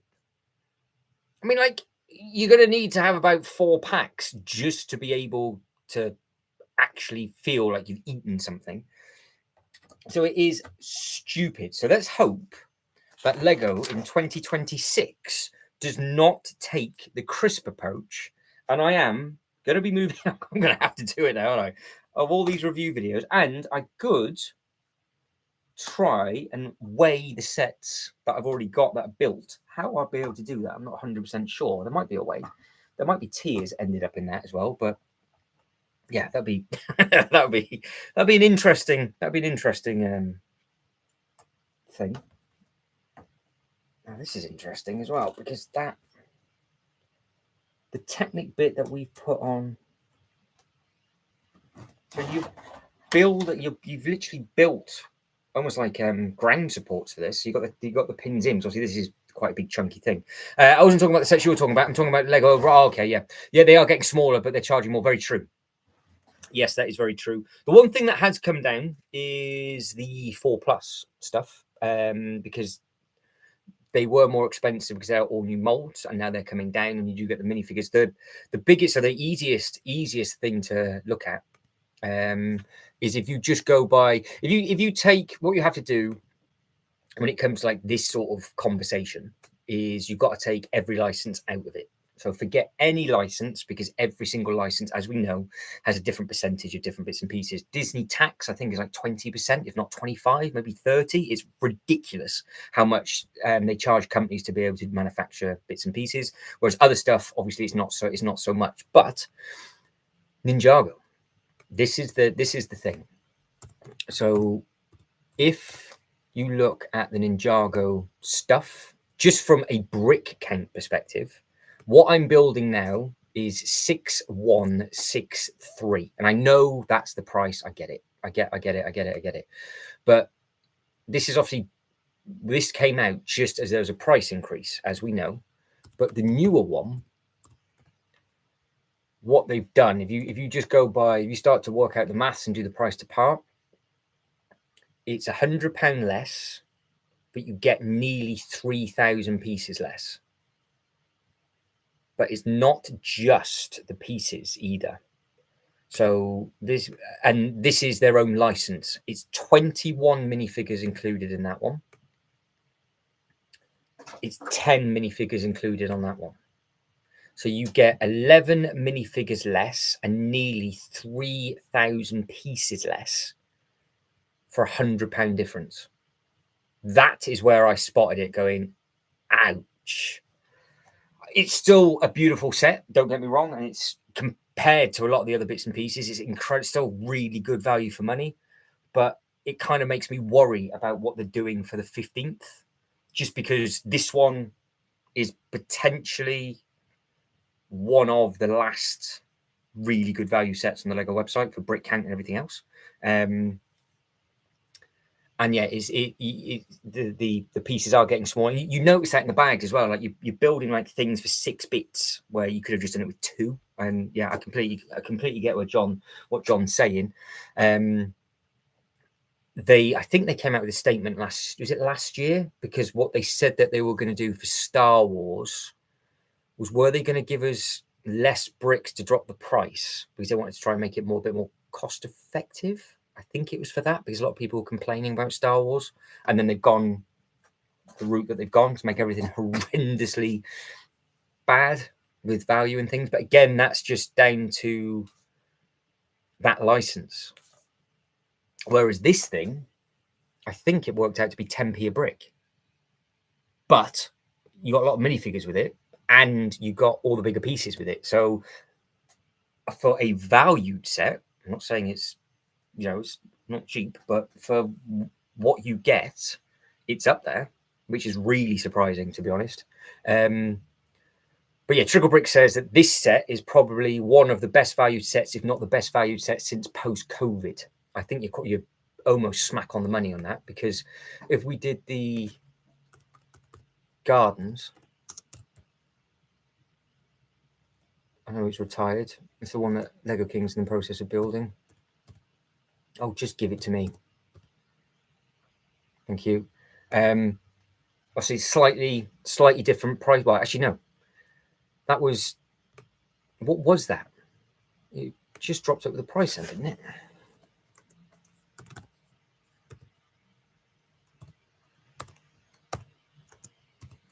Oh, it's weird that they leave the price up at the bottom. So if you look at that one, that is £20 cheaper. I suppose this is there or thereabouts the same value, isn't it? Because you get a few less bricks. I say a few. It's about 400 less bricks and another minifigure. But these are much bigger molded pieces on this, and these do have all the detailed bricks on the inside. So yeah, this was incredible value. The new one, this one also incredible value. And then this is where I was like, okay, yeah, everything is changing. So you can't even see it, can you? I've just gone through everything and I'm not even sharing the screen. How embarrassing. So let's get, yeah, this is at 219, and you can see what it is for the brick count, 3244. But what I just typed in was the actual garden. I'll try that for the third time. I'm actually sharing it with you. So you can see it pops up with the price just there. Obviously, the price disappears when we get to this bit. But this was also great minifigure count, good piece count. This, don't forget, went up in the price increase. So this was actually cheaper than that originally. So I picked this up before the price increase. So yeah, this was a great set. This one that I'm now building, a fantastic set. And like I said, this was the set here that made me realize that things really are changing. So yeah, it's tough. But I know with licensing fees, that's one thing. So you just have to take that out of the equation. But if you just stick to like the Lego City stuff and this kind of stuff, it is happening across the board, which sucks. No, it sucks. So let's go up. Oh, I've missed all those comments. I was too busy. I was too busy looking at the Ninjago stuff, not even sharing the screen, and I've missed all your comments. So Tricklebrick says one of the best valued sets, if not the best value set post-COVID. John then says modulars used to have at least two walls at the edges for the base plate, true, and a corner for three for the stand, yeah. Now they're shrinking in building size and wasting space like the Tudor corner. Good point. That's good. And obviously they have gone up in price as well. Be interesting what the new one does. Be interesting to see what the newer one does on that one. Trickle Bricks says, "Oh my goodness, they're charging £140 for 800 odd pieces for that turbo tank. How can they make that any less pieces? It would be mini scale, if not play scale." Yeah, this is the problem they have. It's you've got to. Hang on. I knew what the licensing fee was. Star Wars.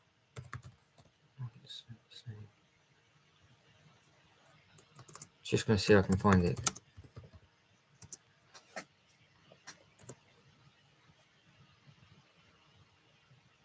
Right. So here we go. So initially, the royalties to be able to use Star Wars was around 18% in the 1990s. And in 2015, it went up to 20%, but I think it's higher than that now. So you've got to think that for that turbo tank, the Lego have to give the Star Wars Disney 20-25% of that profit. That is the terrifying thing with the Star Wars stuff. It is very, very, very, very scary. All right, let me catch back up with everything. I parted out one Death Star. I have sold 6 figures for a huge amount of money already, and they cost 1,005. Ouch. Well, that's for what you've done, guy. Price to part ratio on that thing, you're going to make your money back no problem, aren't you? So you can't go wrong with that at all. When you add up what the figs go for Oz, that's equal to the cost of the set. So if you can sell them and get the parts effectively for free, exactly that. I've seen that thing go without the minifigures for half price, which is nuts. Brand new, or they said they've opened up the bag, take the minifigures out. I was like, well, I some people have gone crazy for those minifigures. I don't know why. John says, yeah, my issue is that not only are they making them smaller, but basically doubling the price at the same time. Triggerbrook says Star Wars fans have had a rough year, and January wave doesn't look any better. Luckily, I haven't seen any leaks for that at the moment. Great Gratchy Sky, we love. It's all about free Lego. Yeah, it is. All right, caught up with that. So yes, huge. So this is why like the Ninjago stuff is great. But my big problem at the moment is I do not want the Lego group.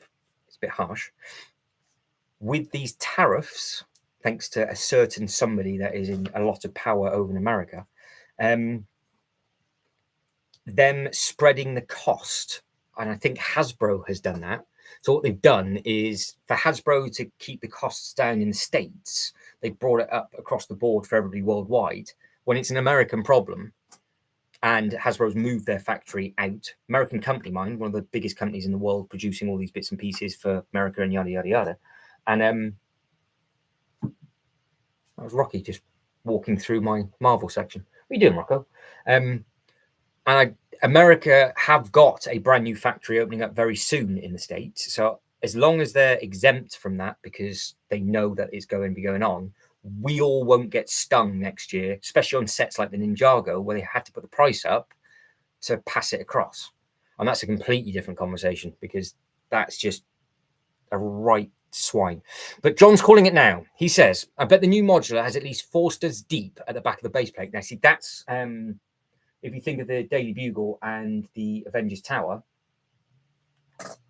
yeah, you're looking at a few base plates. It's not actually it's not too bad on those. It was the X-Men. It was the X-Men. That was the one where people were going, it's all shrunk, it's not the right size, it's not in proportion with anything else, yada, yada, yada. That everybody kicked off on that. And then I think when people started to build it, I don't think it was as bad as what people thought. And that's Rocky jumping down the loft ladders onto the top of the wardrobe, and then down he goes. So he's literally just come up to cause chaos to go back down. It's in Virginia where I live. Well, will we be blaming you next year with these things? Because you have got a world-leading factory opening. So I'm really lucky because I can go to Billund in Denmark. Well, I used to be able to for very, very, very cheap. And that's obviously the Lego house. That's where they produce all the stuff. They've got the factory, yada, yada, yada. And it's amazing, amazing, amazing, amazing.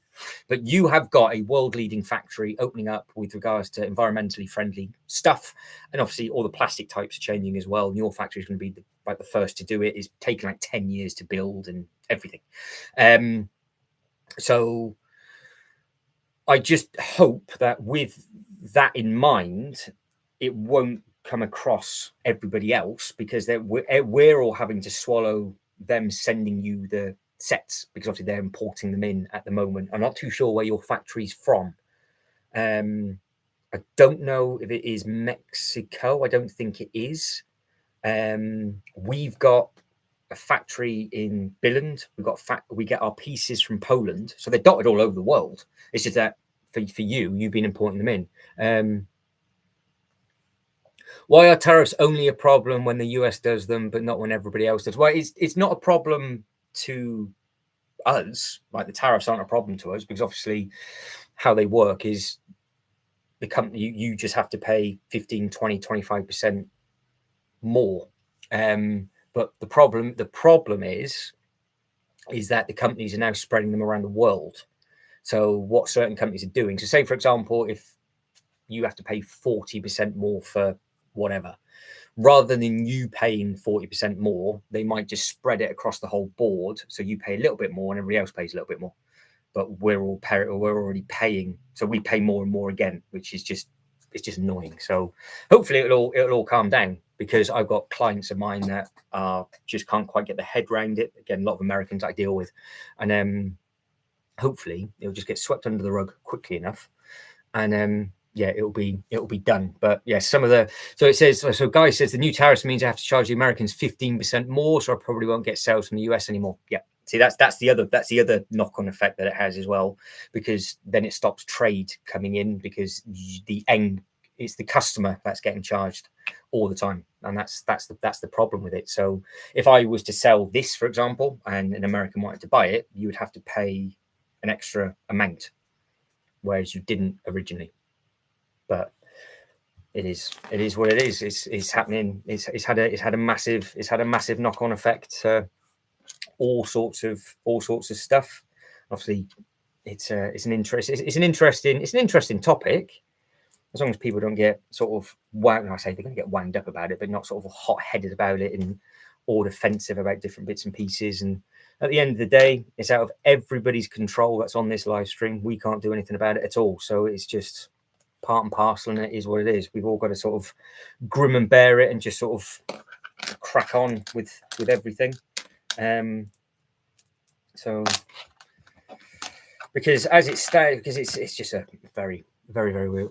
Yeah, no. If that was the case, then they wouldn't be doing it with everyone else's tariffs. Well, yeah, it's going to be interesting to see what happens next year. But you should be good for the Lego side of stuff. You should be fine, because you've got your factory opening up. So outside looking in, we know what is trying to happen, trying to get people, you're trying to get stuff in to manufacture stuff like cars, whatever, yada, yada, yada. But it's a 10-year plan. But luckily, where this factory is being built, I think hang on, what year are they in? They're quite far into it. So Lego factory USA.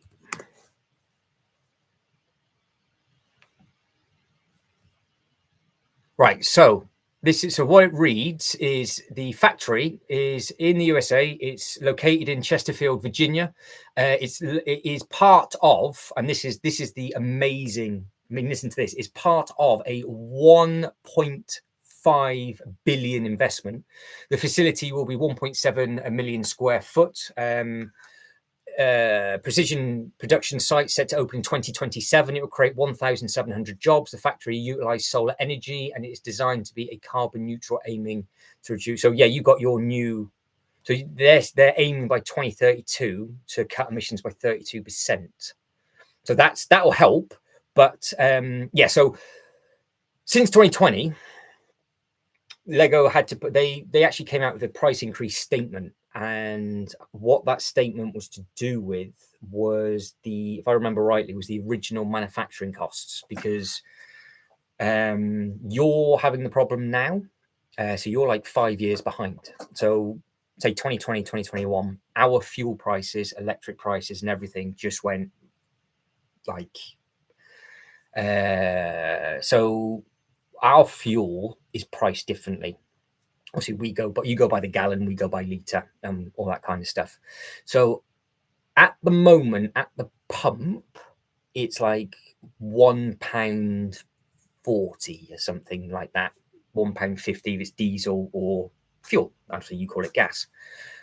That literally just went up and up and up, and it went to like £2.10 a litre. I mean, it was ridiculous. So it was double. It just cost me double to fuel up my vehicle. It cost double to heat up the homes. It cost double for everything, and it went up, and it took forever to come down. So then what started to happen, this is where the crisp joke has come about, is the companies in the UK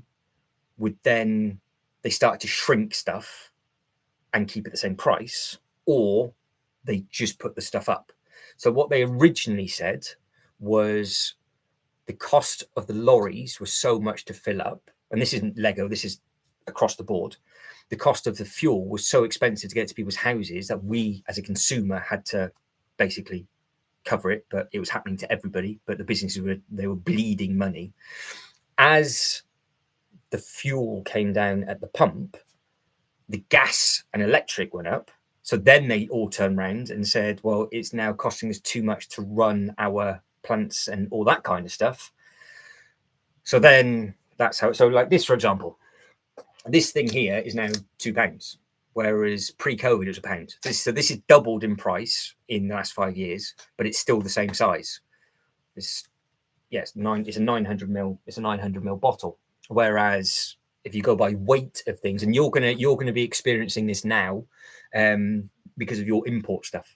So basically, internally in Europe, with the cost of everything that went up, it was all rubbish. So all the factories went mad. That's why you'll notice a big brick count change and all that kind of stuff that was happening. But now you're going to have a lot more of that, I'm afraid, probably for the next few months, and hopefully it will calm down for you, and then we can all get on and be happy then, can't we? So Guy says, I've noticed that the more factories the Lego opens, the more the colors get. Very true. Yeah, it says it must be hard to match across it. Well, I think it's also, is it the ABS plastic that they're trying to do?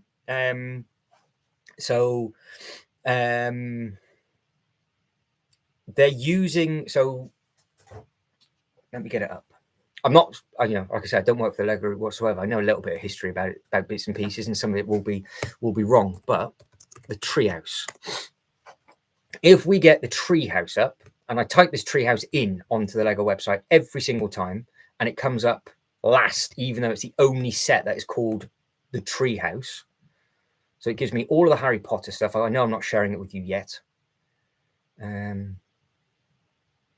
I will find it in a second. But yeah, you would have had the problems. I've just seen your comment as well. So you would have had the problems since like 21, because there was a price increase notice.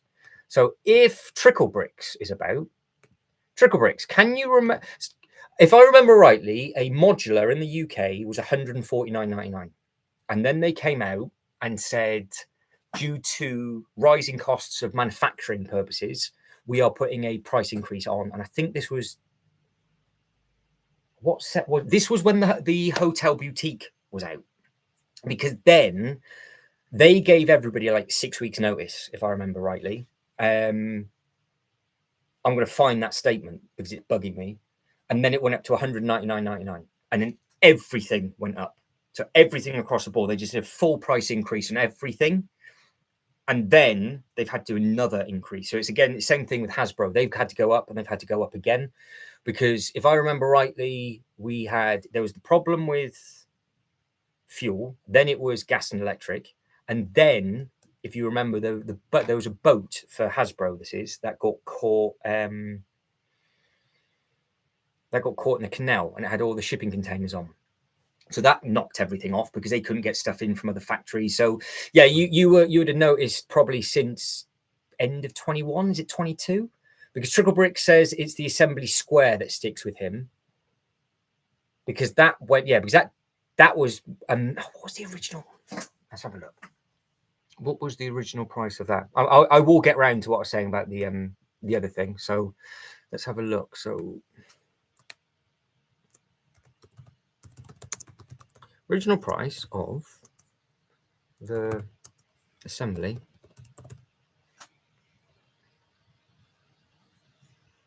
square Lego set. Why don't you give me?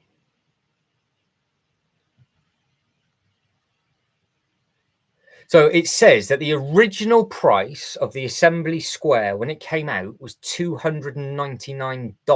And I don't know if they're saying, if they mean pounds on that.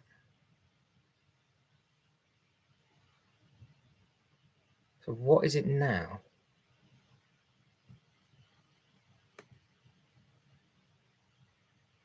Just trying to find it on different websites, but it's difficult to do because everything has adverts. I don't want to just if you're going to give me information, give me. Let me go on there. I can go on the USA Lego website, Lego USA. It's .us, isn't it? There we go. Let's share that one.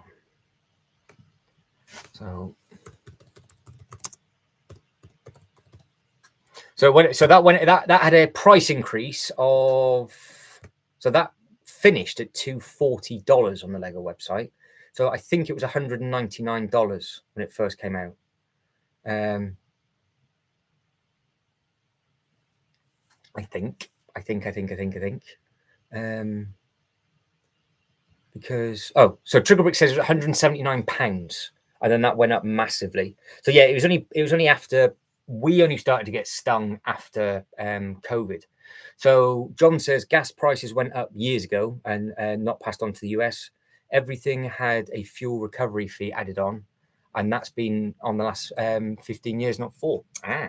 Yeah, so we were good over here, with regards to like toys and all those different bits and pieces. And yeah, there we go. Thank you, Triggerbricks. So Triggerbrick says, I'm sure they added on £50. That's what I thought they did. I thought they added on £50 to all of the modulars. So you're going to be looking at about $70 increase. Literally overnight that happened. I suppose what you guys might have been stung with is you're having to ship them in. So they will be flying your sets in, because obviously for us, it's an hour flight, but also they can go by boat and all that kind of stuff. So maybe because they are opening up more Lego stores, so you hopefully by 27, when your factory's made up, it might steady your prices off a little bit. So it's 400 Australian dollars here in Australia. So what was your price increase when it went up? Did you have a jump? Because obviously, John, how your bits and pieces, as you know, because you've been over in Germany or anywhere else, how your stuff works is obviously completely different. We don't get any sort of like recovery on any of those little bits and pieces. It's just a case of when it happened, and we were just like, oh. But they did give us warning. But yeah, it just had that huge knock-on effect. And now, obviously, with what's happening globally, it would just be interesting to see how and what that happens, because don't think it's going to matter for Lego, because like I said, you've got your bits and pieces coming in, but for other products, you're going to have to be paying the whatever tariff gets put on it, because it's always down to the end consumer, I'm afraid, and that's how it works. So we'll see how long it all goes on for, and then hopefully it will all calm down, which would be nice. Right, that is there. That's interesting. Happy days. Done a thing. I've put a piece on. Yeah, everything went up, didn't it? Because I think they did. We got a $50 increase on sets, even though they've been out. Yeah, we were the same, John. So we were exactly the same. So the same thing happened here. Literally, there was a set date. That was what I was going to check, wasn't it? And then so I think the original retail price was $360 before the price increase. Everything went up 20% in Australia. Yeah. So yeah, ours literally, they had a date and then they did everything. Same thing as you. All went up in store. All went up. So the modular that was out, they were literally same. It was if I remember rightly, and now Triggerbricks has reminded me, the modular that was out was in a big sale. Like it was 125 from 150. And then literally that sale finished, and overnight it went up to 199. And you're just like, oh no. So anybody that wanted any of the bigger sets that didn't get it, because the original Falcon price was 550 and that's now 725. So yeah, so we're exactly the same as you. It just all went up. But they did release a press statement of the reasons why. So, yeah. But I was going to talk about the treehouse, and I can't remember. Why was I going to talk about the treehouse? Hang on. Here we go. So Guy said, I've noticed the more factories that opens up the Lego, more colours they get wrong. So what they're doing, let me get the treehouse up. I wonder if it says it on there. Here we go. So the treehouse just here. Special about this treehouse. Now I was very, very, very lucky. So I was on a flight back from Billund and I was speaking to somebody that was in charge of basically the brick molding machines. And I actually got given a Lego brick from the tour that you get given to say that you've gone round and seen them all. And he was explaining when this set was out that they are using a completely different type of plastic, which gives problems with regards to the color. And the treehouse was the first ever set, and the leaves on this treehouse was the first ever one where it was a completely different thing. Now, I don't know if it's in the description or if they're just going to say, it's got to be in here somewhere, because they were making a big deal out of it. Tree foliage covers 180 pounds per annum, made from plant-based polythene plastic using sustainable sourced sugarcane. Assorted plant elements around the tree are also made from this plant-based plastic. This is the first milestone in Lego's group's ambition to make the product using sustainable materials by 2030. So this was the first set where it changed everything. And obviously the problem is with that, when they try and change stuff, the pieces aren't going to match up and we're going to be paying more money. So, and I can find this information out easy enough by just going to the Lego house. It's literally the whole Lego company is written up on the wall. So, yeah, I find it quite interesting, to be honest. The inflation went through the roof during last year or so. Yeah, very true. With the Conservative administration, I think we had 4 prime ministers, including the current Labour one, in the space of 18 months. That was our problem. That was not a worldwide thing. But what the big problem was the barrel of the fuel that just went up and up and up and up and up. Because that was the chain reaction that set everything off for us. Because they said, yeah, it costs double to deliver it, and then it costs double to manufacture it. Then it was this, and then it was that, and then now we've got packets of crisps that are about that big. Chips, like your chips, are tiny, absolutely tiny. So yeah, it's a bit chaotic, to be honest, but it is what it is, I guess. But the problem is, it's like people can't see the knock-on effect until it's too late. I don't think. I think that's another big issue. So something that might have happened at the start of the year, we might not feel the sting until later on. Yeah, that's true. That is true.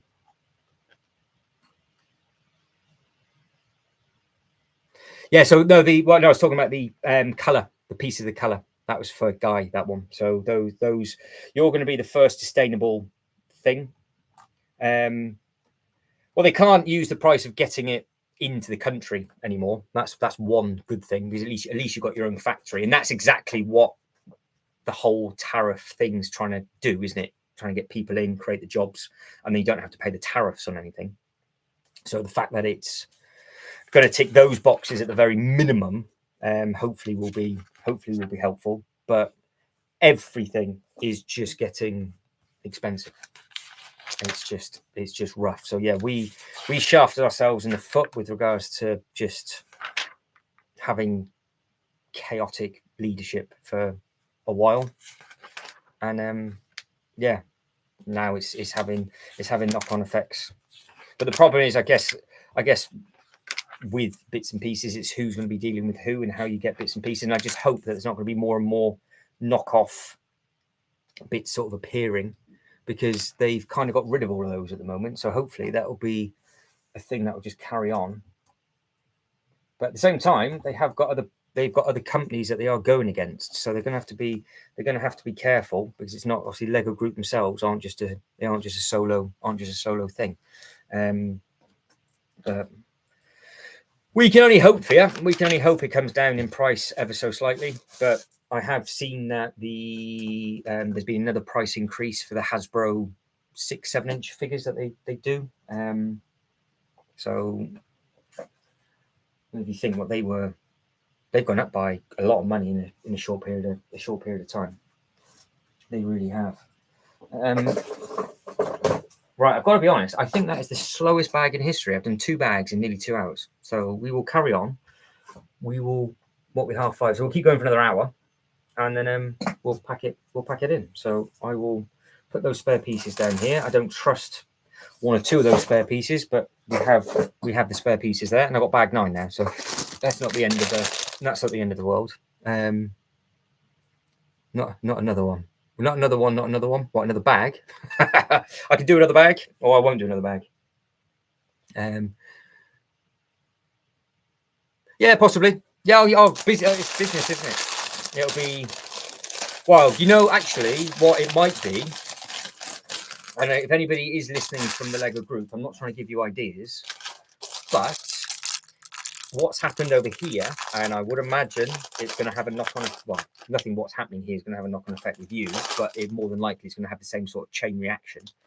Is a lot of businesses now can't afford the rent, so because the rent keeps getting increased because of the electric bills and everything else, you might find that Lego will release a statement and turn around and go, wherever you get your power from and wherever that works within the whole of the US for the Lego shops, for them to cover costs, they might have to keep the prices exactly the same. So they might not use the factory as an excuse, because I would imagine there'll be a plan of how many, it's the same thing when they open up all the Legoland parks, because I've been lucky enough to go around a lot of the different Legoland parks around the world, and a new Legoland park is still the same price as one that's been open for multiple years. So hopefully they won't use that. But at the same time, if your prices of power keep skyrocketing, like we've had it here, so we know exactly what happened, the chain reaction of events are vile. So yeah, it's not fun. It is not fun whatsoever. But and I've read that backwards. All I saw was a 6-inch hike. Yes, I think there might be. I think they're at MCM Comic Con at the moment.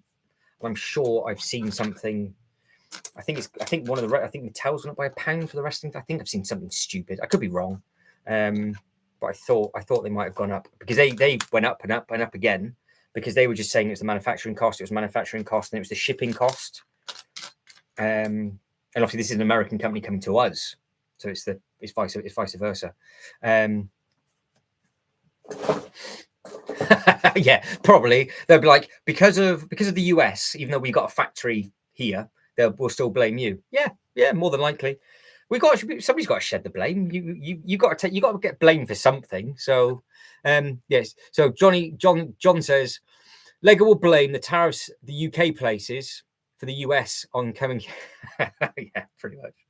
Oh yeah, they have gone up every year since 2021, haven't they? Yes, they have. So the Hasbro prices have gone up every single year, and they keep going up and up and up and up. And at least this year, for the Speed Champions, they haven't.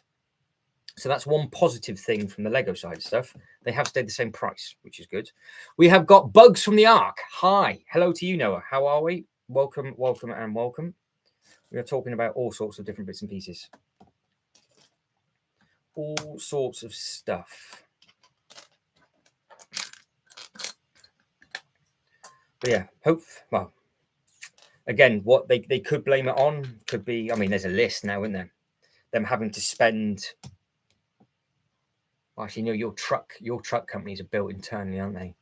But then you get pieces imported in. This is where it gets really tricky. This is where it gets really tricky with your car prices, because that's why they're going up as well. Because like, I was listening to a thing with Musk, and he said, well, he doesn't know how to price it, because the main part of the car is built in America, but they get a door shipped in from Mexico, and they get something else, and they don't know how to do those bits. So I have noticed now that Tesla are offering a cheaper car with less. So maybe that might be the way for the next few years, because it's everything coming into you is an extra 30, 40, 50%. So I'm sure they'll find an excuse. If they can't find one for you, John, I will come up with an excuse for you to be paying more for your Lego sets next year. It's just a one of those, and it sucks. So Noah says, I love Lego. I'm a bug YouTuber, but a Lego collector. Ooh.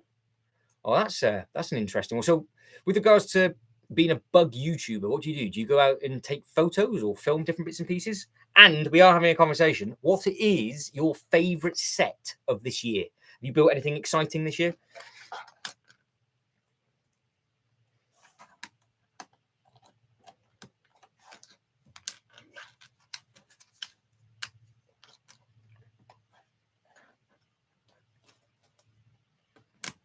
I'm actually putting some pieces together. This is incredible. We're making some sort of progress on this. Look what I built. I built a thing. Have all the CMF minifigures in. Nice. Okay. So now has all the CMFs, and that's something that we were talking about at the start with regards to the CMF Marvel wave. Very, very strong. They do look good, to be honest, and it just would be interesting to see what they produce later on in the year. Oh, sorry, next year, should I say? That one. Bugger. We have gone full circle. We'll soon move straight back on. We'll keep chopping and changing. I've got the Lego website open for different bits and pieces. But yeah, I think we're right with regards to it being the 30% increase, which is just a scary amount of money. But yeah, Hasbro has been hurting new 6-inch collectors for a little while now, which sucks. That's it. Only took 2 bags, and we're there. We're making progress. I mean, look at this. Look how fast I've done this. Outrageous speed build into today's live stream. It's always doesn't matter, does it? How long were I building this for? What this piece? About 5 minutes, but I've just spent 2 hours on a bag because we've just been talking about all sorts of stuff. The actual whole base, it's not been too long. It's not been horrendous. I would imagine if we carry on the pace that we're going, I won't get it done by Christmas. No, I don't blame you. So John says I won't be buying any more next year because I practically stopped buying Lego. Yeah, I don't blame you. I mean, if you've got all the bits and pieces that you want, obviously the trick thing is either wait for double points. You do get better offers than us as well, so you get like good sales, which we don't tend to get. And like now, if you were to get the stuff that's retiring, you know full well that next year it's just going to be mega. So I have seen that this massive dog, literally the day that retired, it doubled in price because people panicked. It's just like, well, why? You know, it's just one of them. I've got a handful. There's a couple of sets behind me. So got like the Loot roller coaster, some Batman and Marvel bits and pieces. So yeah, I think it's a bug for everybody, Noah. So it doesn't matter if you've got big sets or small sets. It's just pieces that you put together, and you obviously get your end result from it. So yeah, I've got a couple of sets sort of dotted around, which is always nice. So it's always good fun to build these bits and pieces up. As long as I end up actually putting them together correctly, because 9 times out of 10 they end up. Now that's something that I have got no skill for whatsoever. I am awful at building mocks. I really enjoy doing like displays. Like I can start to make up displays with the minifigures, putting paths in and tiling and all that kind of thing. But I can't. If somebody just gave me these pieces and said make something, I'd just be like, I haven't got a clue. Not got a clue. So there's people that are a million times better skilled than I am with that kind of thing. I enjoy. Main thing I liked is actually going around the Legoland parks and seeing the huge models. I want to get over to New York and see what they have over there. But I have heard that is actually one of them that is struggling. But I think the operation hours aren't fantastic because of how cold their winters are. So obviously you can't keep it open that long. The one in California was amazing. So yeah, I enjoy doing all those, and then yeah, just do some builds as well. So it's always good fun. Oh, sorry.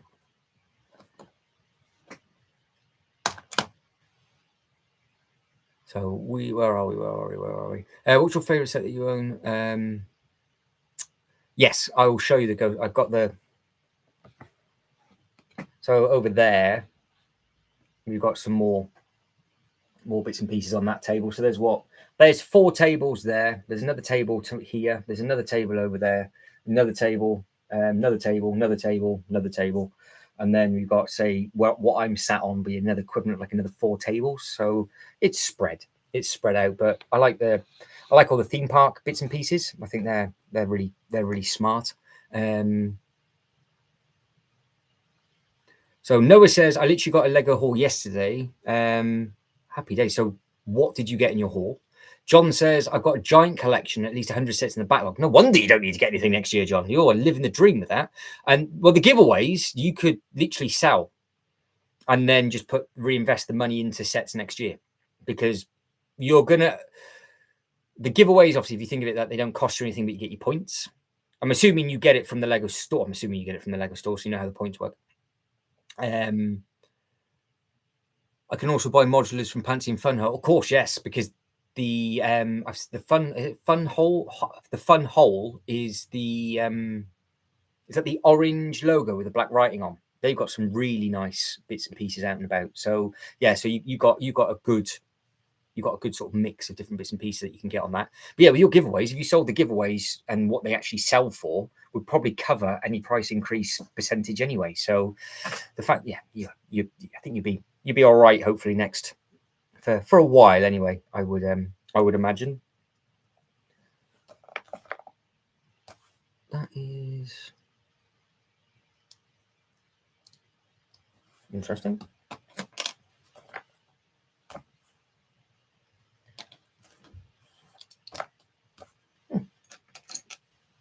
Sure, so it's making 4 of these. Yeah, Fun Hole changed it. Yeah, that's why it threw me off a little bit. I know exactly what John's saying, but yes, it's not cold. It's not called. I tried to keep it professional, but yeah, what an awful name. So they have changed it to Lumbee Bricks, because who thought Fun Hole was going to be a good idea? Can you imagine typing that in and then going, yeah, sorry, that's not what I meant in my search history. Do you have CMF pack like 25, 27, 25, 23, 24? So let's have a look. What is the what? So I'm just happened to be on here. So yeah, got a few of them. So we're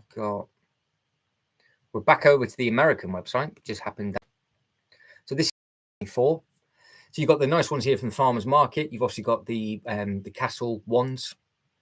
Yeah, you've got a good mix of those. And this is the series where they started to wanting to do the different minifigures for the space as well, wasn't it?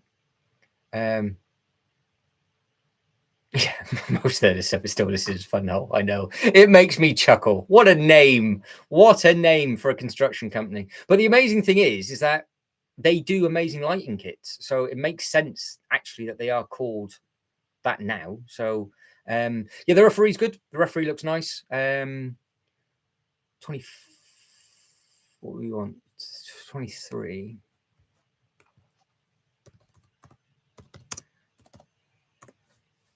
Is 23 going to pop up?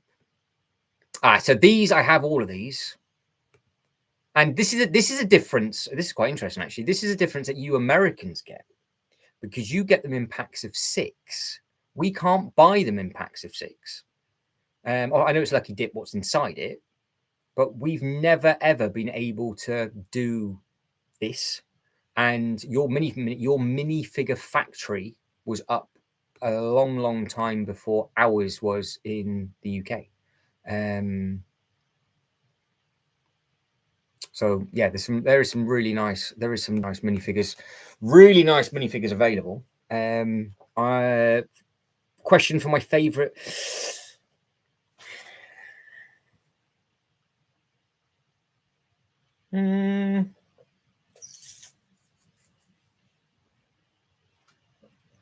don't know.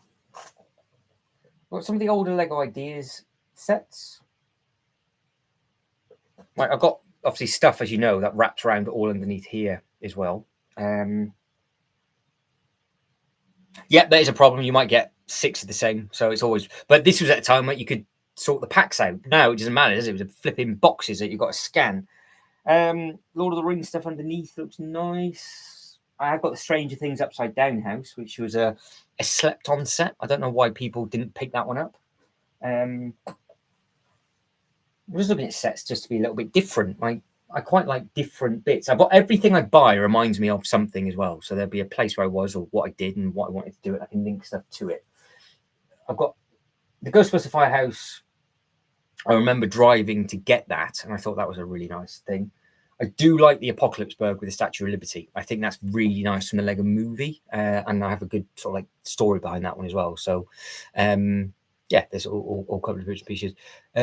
You should try my mini. You should try my mini me on Google. They have a lot of build your own minifigures. Amazing. So you can do like.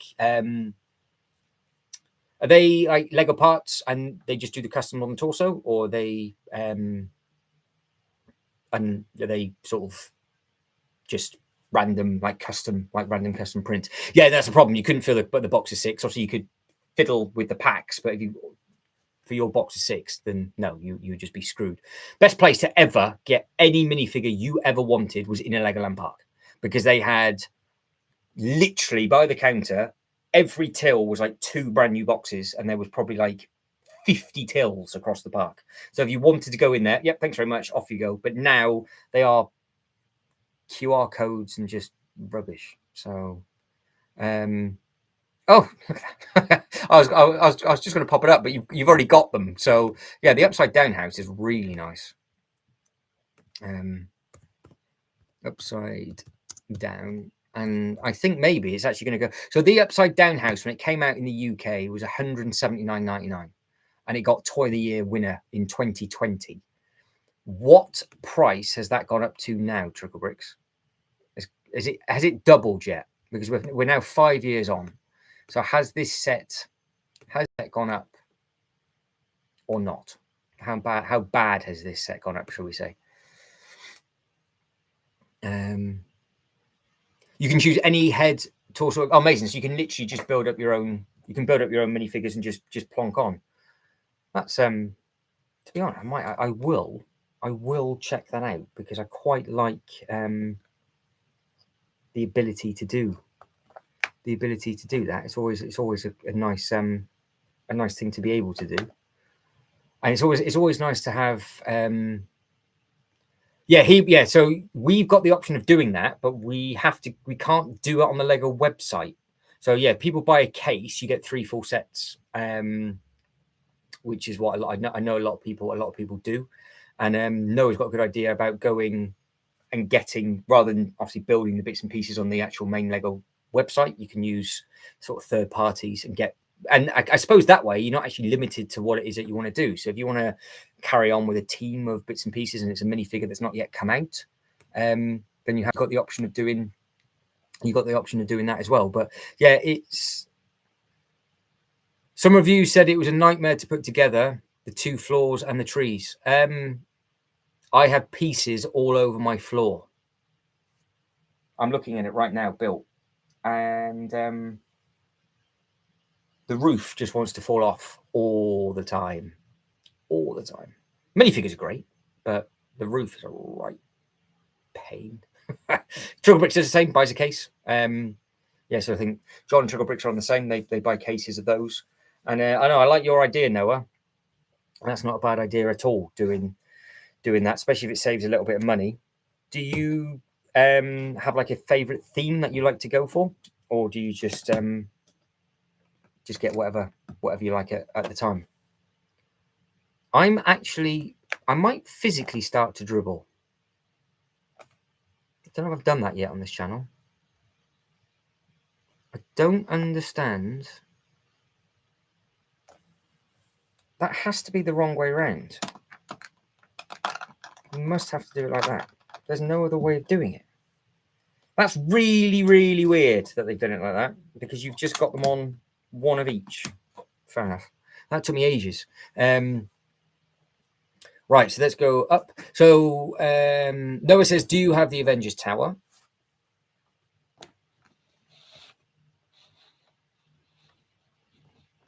There it is.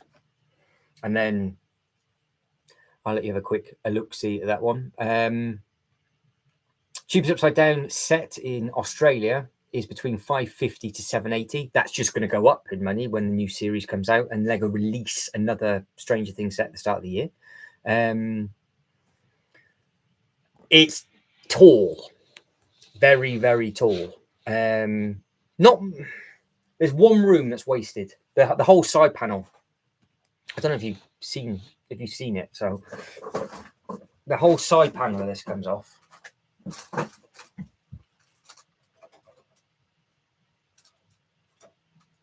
That's easy. That's easy enough to remove. And then in it, you've got all of the different bits and pieces. So each room individually is okay. So you've got the bottom. The bottom one is, to be fair, it's a half decent amount of space. And then you've got the secondary room. Then you've got the third room with Captain America's bottom. And then you've got the Tony making up his actual suits. But then the room above that is a complete waste of space because it's Loki's chamber, which doesn't need to be there. And then the top also comes off because you've got the bar behind the little jet. That's a really nice space. And then it goes up a little bit more. So yeah, it's tall. So you do need some, you do need ceiling height. So I can literally only put it there because my roof's so slanted. So yeah, you've got to be, if you are ever thinking of adding it to your collection at any point, you've just got to be careful with regards to how tall that thing is. So yeah, it is a nice set, that one.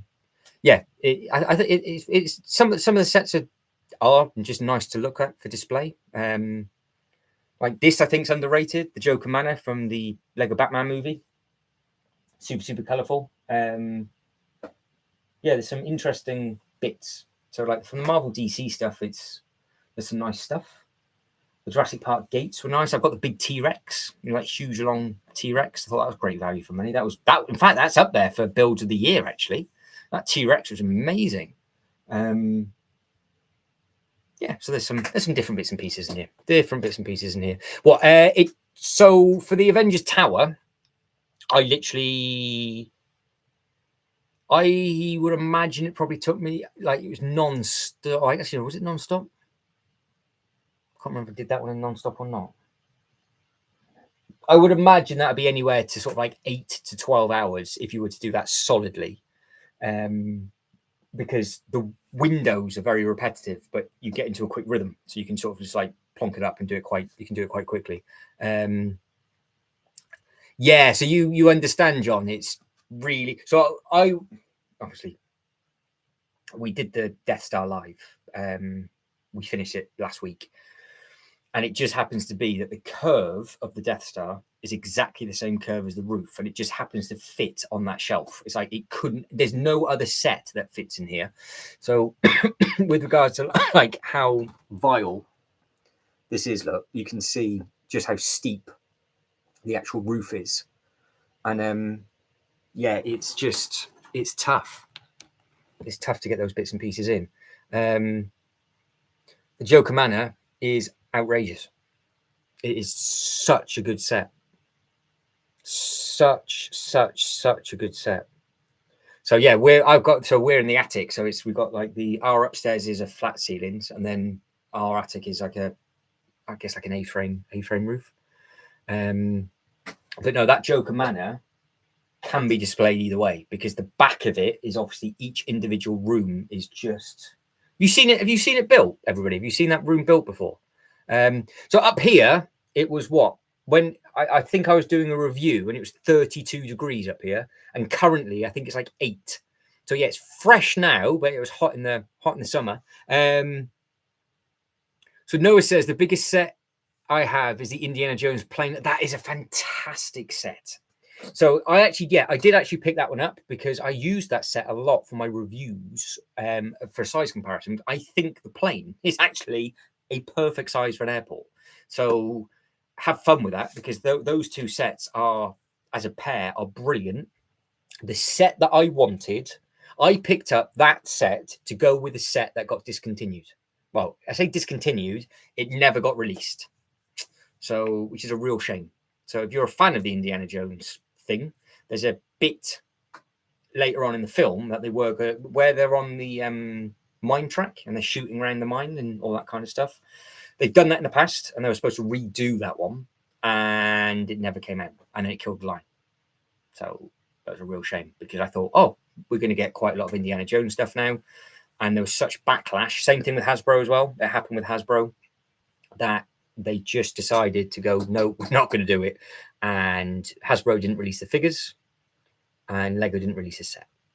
So yeah. But it is a really good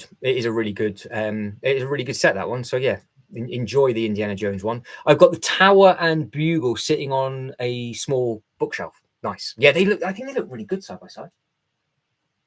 Because I've got the Doctor Strange sort of sat in the middle.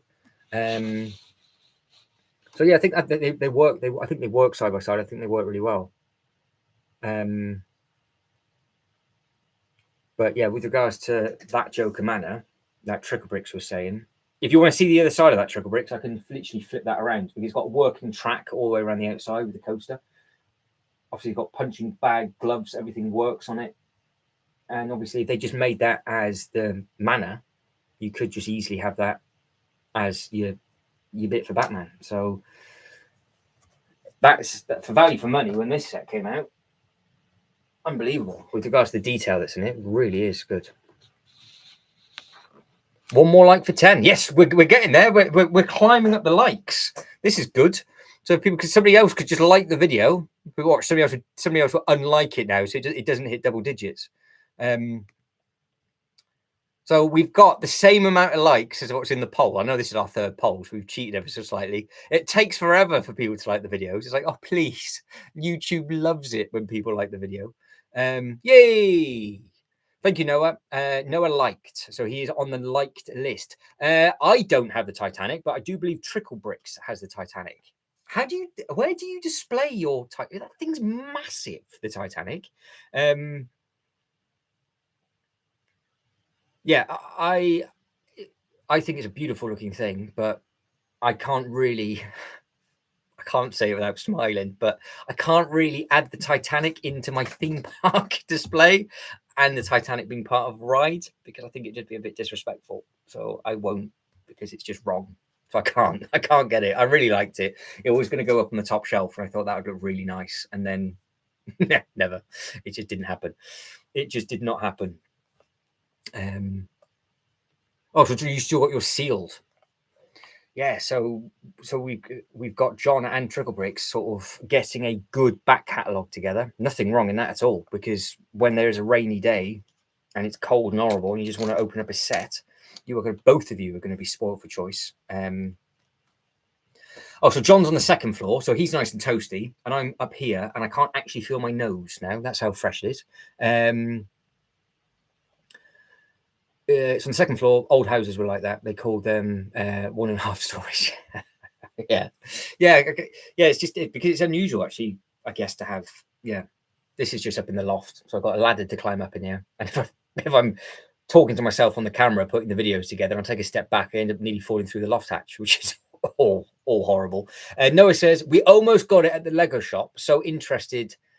I got the Indiana Jones. Yeah, so instead you got the Indiana Jones set. Fair enough. So how long have you had the Indiana Jones set for, Noah? Tricklebrick says, all my Black Series all still sealed in vinyl protectors. Yeah, it's interesting. There's a lot of... I don't collect anything else. I have no space for it, no money for it, no... Not saying I don't have interest for it, but I do have interest in other bits and pieces.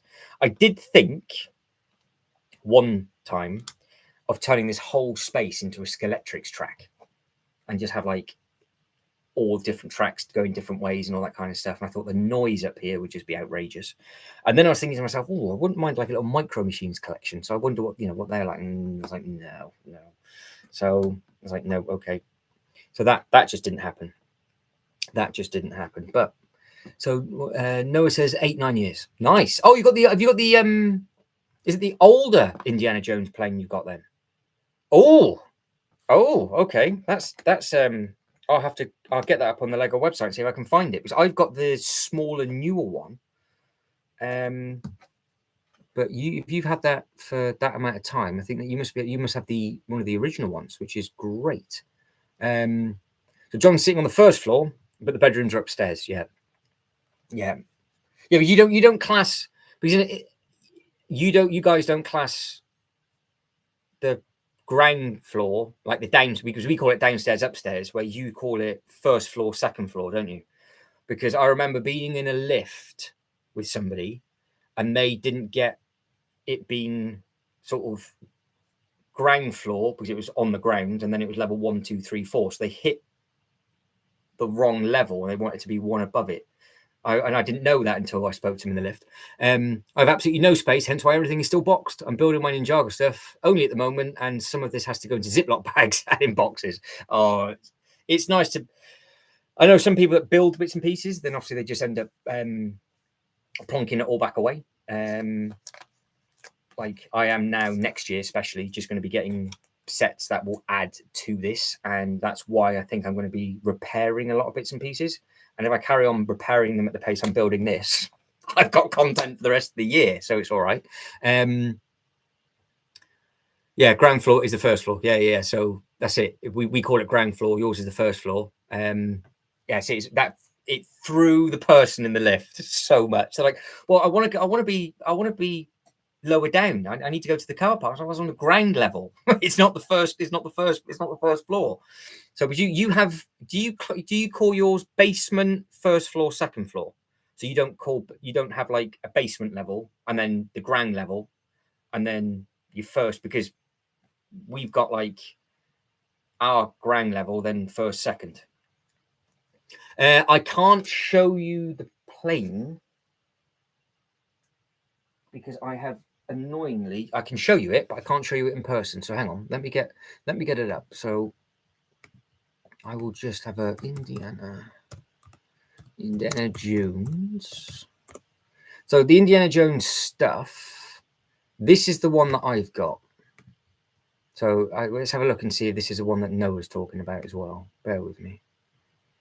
So I've got the Flight of Plane Chase, Noah, which is on here. But is yours a different one to this? Yes, you got basement. Yeah. So your basement is like the size of the house, isn't it? We don't have basements really over here, which I would be in. I would be down in the basement with a nice big flat ceiling, and it would be fantastic instead of in a box. Sorry, Guy. All I read then was I live in a garage. So Guy says I live in a garage because I spent all my house money building on it. Yeah, well, that's. I thought that's where that was going. that threw me a little bit. Sugarbrick says just need to get everything sorted. I've gone mad buying stuff the last 5 years. So my TK out of John's book for next year. Yeah, that's it. It makes sense because if you've got all the stuff that you need, what I've managed to do this year is I have managed to basically I've just basically got like now my Star Wars museum. I've got all the pieces needed for that. Underneath, I've got all the bits and pieces for that. I've got the roller coasters where they need to go. Obviously, it's a theme park, so I've got the rides and everything going in. And then because I'm treating it as lands, I'm only going to be getting the stuff from that theme if it's in the same scale. So there might be minimal stuff that I need next year. So unless there's like another big roller coaster or something that comes out that I'm going to add in that we just don't know about. Yeah, I'm the same as you guys. So Noah says yes. So I've been eyeing this one. Interesting. Okay, let me. What I do is I will try and find taking it off. Noah. I don't know if they've taken the older sets off because there was some controversial stuff. Because I got all three of these as a land, because I thought this would be, make a good land up, especially this. Because if you've been to any Universal Studios theme park, that's the Mummy, isn't it? They've got these two things stood in front of a big roller coaster. So I've got that ready to go in front of a big roller coaster. The diorama is great, but there's no way I could actually make that work. But I've got a very, very funny feeling, unless you know what the number is, Noah, on the actual set, it's not going to automatically pop up. Because I think they've actually taken off. They're just giving me random stuff here. Look, they're giving me all Batman stuff. Why they give me Batman stuff, I don't know. So if you can give me the SKU, like the item number from those few years ago, I can type it in, and if I can't find it on the Lego website, they give me this. This is a set was out, one of the shortest sets in history for the length of this being out, and the detail on this thing is nuts. Massive base on it as well. That's what I've got, that one just beside the Daily Bugle.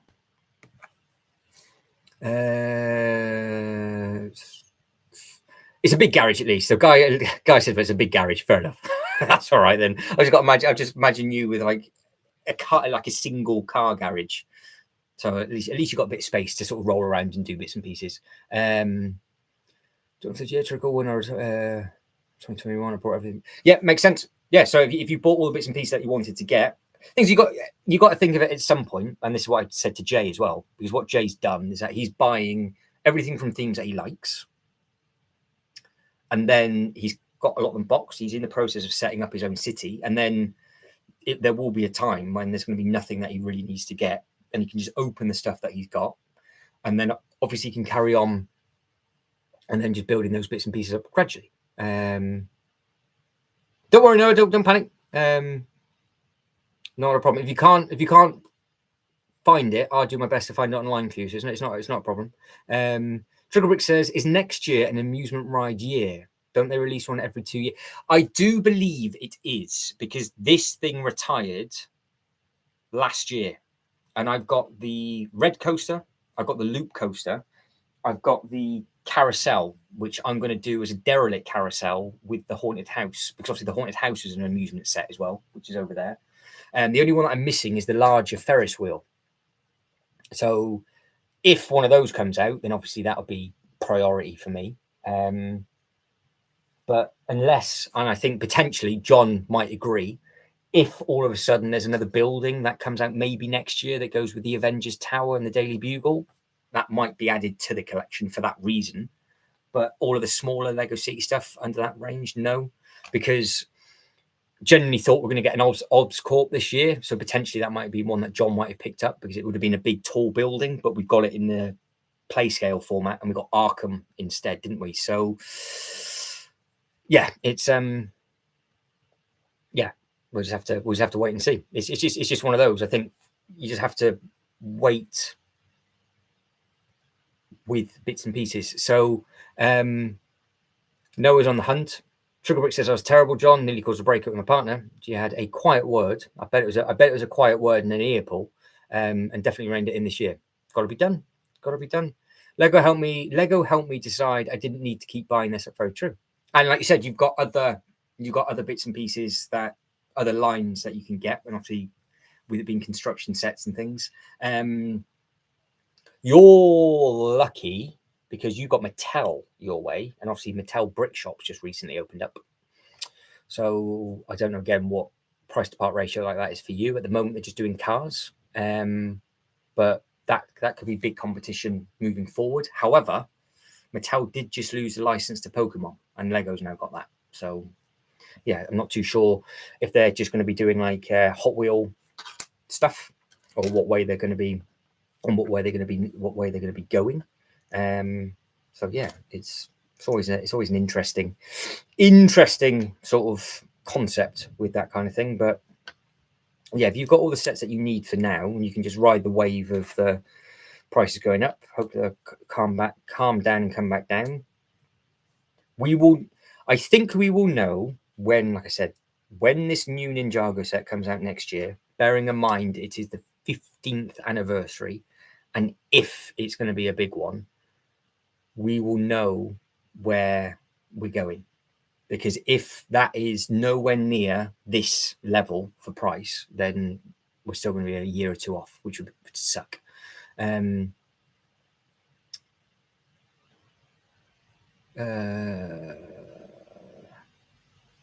Oh yeah, so there's still gonna be loads of stuff coming, Noah. Yeah, with regards to like sets, I've got loads of stuff to repair, loads of stuff to get on display, a lot of paths, lots of bits and pieces, and there's gonna be loads of videos and things. So yeah, that's gonna be fun. Let's see if we can find this set, Noah. Anybody know what the older Indiana Jones numbers were? Indiana Jones Lego old. Oh, I know what it is. I see it. It's the big plane, isn't it? It's the Peril in Peru you've got, which is set 7628. So it's an older one. 7628. So I don't think they will have that on the Lego. No, they don't. 7628. Okay. 7628 Lego. Is it going to come straight up onto the Bricklink website like we want it to? Please. Yes, it is. That's the one. Right. I found it. We have the power. Bricklink. Share. Back to me because the screen's always black until I go back. Really, really, really annoying. Shibo! Hello. How are we? The one then. We found it. We found it. And that is a big plane.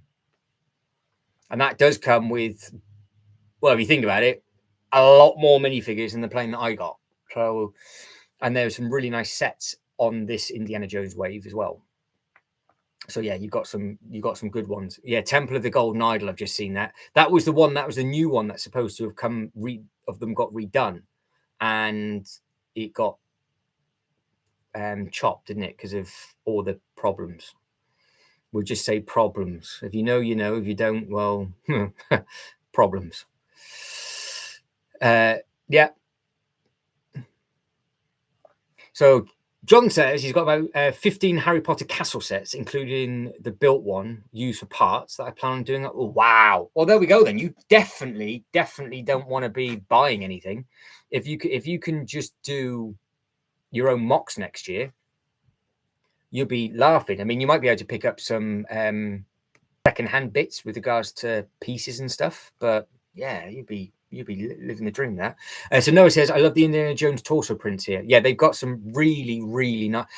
I'm just trying to find if I can find a better picture.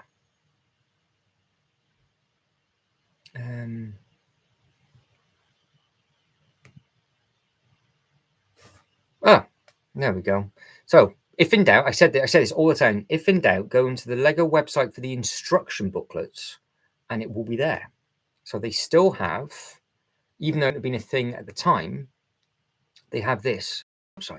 So now I can. It's not a great photo, but that is obviously it's an old photo, so that's as blurry as I can get it for you. But yeah, there is some nice minifigures on there.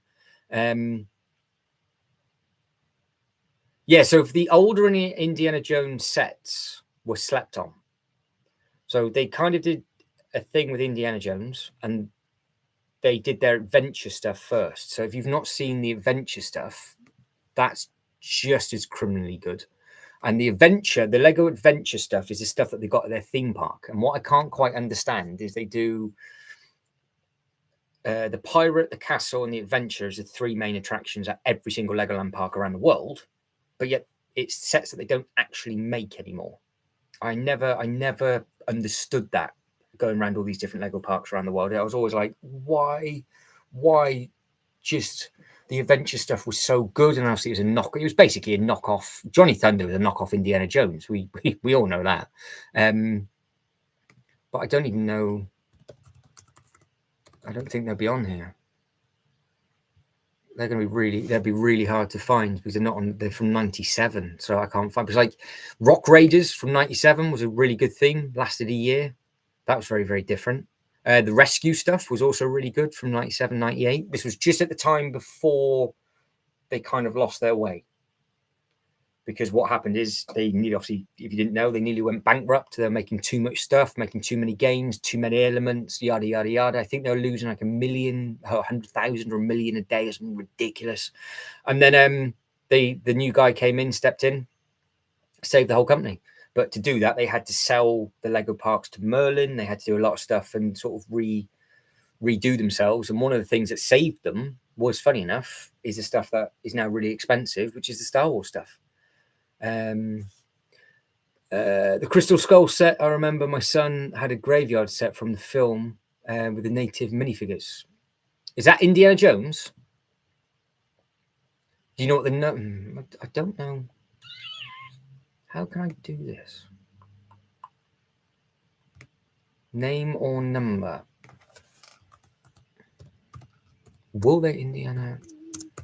I spelled that completely wrong, but will they have? Oh, they have got them on here. Have they got them all on here though, or have they taken the one away? Look how many Indiana Jones sets there were. That's ridiculous. I didn't realize they did all of these. Right, so we've got. I've seen the car chase from 2009. You've got the motorcycle chase from 2008.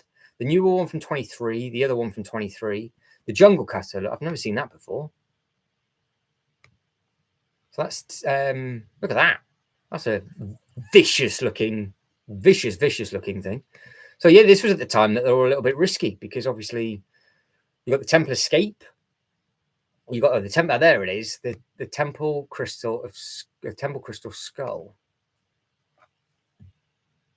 So that'll bring back memories for people. So 2008 was the year that it all started to go wrong. I will Google set number. What are we looking at? 6045. 6045 Lego. Is that? There's no way. Have they actually have they done that? Ah, they have. So they've actually got instruction. They've got that set up here from night. I suppose the other one will be as well. That's an awful photo, so I'm not going to share that photo. It is a castle theme set, and it is the Ninja Surprise. So this is where they all start to go a little bit weird in the Lego system stuff, and they started to lose their way ever so slightly because from 98 onwards, it's like 98 into 99 where they really started to lose a lot of money. But this is Noah is talking about. So it would be that one. So that's what it was, released in 1998. And then a lot of Indiana Jones stuff. But the adventure stuff was much more cost effective. Bigger sets, cheaper, didn't have to pay the licensing fee. That's clearly not Indiana Jones. So they've just given us some random stuff for that. So we've got a page of Indiana Jones. But I don't see the controversial one. They could not have done that. They haven't got it on there. They've obviously completely washed their hands with that then. So they are basically just pretending it doesn't exist. That's what they're doing. All right, let me catch back up with you guys in the chat. Hang on, let's have a look at the poll. 8 vote. The hotel is winning at the moment. The hotel is winning. Right. Yes, Indiana Jones. No idea the set name. Yep. I've got the Lego Indiana Jones game. Does that count? Well, that's the Indiana Jones game was one of the last games I think they did before it all went completely down the trolley. It was oh, John is now playing Harry Potter. I'm now playing Lego HP 5 to 7 now. I mean, the newer Lego games are insane. I mean, looking at the new Batman bits and pieces, they look so good. The Harry Potter games are great. The Star Wars stuff, they're all better than the original stuff. Noah says about 604. Oh, 60456. Okay. 604 5 and 6. Oh, the newer boat. No, I don't have this one, but this one floats, I think. Let's have a look. This is the one that no one about. Good. There's been some good Lego good Lego City stuff. That was mixed in with the police station, wasn't it? So yeah, 264 pieces. And look, see, it floats. We have a floater. So if you've got that one in your collection, Noah, that's a nice looking set, that one. I do believe we have got first shark. Wow. You can get some sharks and some good sets. The biggest shark I have, I call him Bruce, because I do believe they named the shark Bruce in Finding Nemo, didn't they? But it's from Jaws, and that's a brilliant, brilliant shark, that is. Oh, you've got the board game. Sugar Bricks has a board game. We have the Harry Potter Lego game, the one, the micro figure. Ah, yes. They did do a couple of games like that. But they weren't out really on the Lego website because you could pick up a lot of them from the Legoland parks. I will go and grab my Bruce, not a problem. Do you think? So Shibo asks, do you think we're going to have another times 2 points in size before the end of the year? What's your thoughts on the January CMF leaks? I've not seen them yet. That's actually something I've not actually seen. Last time we had a normal CMF, it was, yes, that is a very good point. So a bog standard CMF wave was last January. So we waited a whole year for that, which was Series 27. With regards to, from what I've read, they did do something weird last year, and I completely forgot about this. So what they did last year was the week before Black Friday, they put stuff on double points. Supposedly there was another Insiders weekend. Everything went on double points, but there was no sale. Then for the Black Friday weekend, so it's Friday to Monday, there was sale stuff, obviously, as we know. But then there was double points on everything that was non-licensed. So just Lego's own stuff. So you had the double points, and I think it was across the board on everything, was a week before. And then they had it mixed. Because when the new set comes out, which is the Star Trek set, there won't be double points on that, I don't think, either. So yeah, that must mean then for the Black Friday selective sets. So I'm assuming if it's going to be the same as what they did last year, then yes, but hopefully, because they're going to do something good for Black Friday or Cyber Monday, and obviously if you're waiting to hold out, that'll be the one. Indiana Jones was kind of like the original Zelda. Very true, yeah, because the new Zelda set got mixed reviews, didn't it? Probably Insiders weekend for Sugar Bricks. And Noah says, I have about 128 different animals and over nearly 4,000 torso heads. You've got a lot of minifigures then. So we have a minifigure collector. Come on, come on. Come on, space. I've got Pumpkin looking at me. Like, are you going to shut up? Are you coming down? So there's my Bruce. Very, very nice set under the Lego Ideas banner. You've got the little plaque and plinth that it stands on, sits on. Working mouth. Works perfectly for me. And the boat is amazing scale.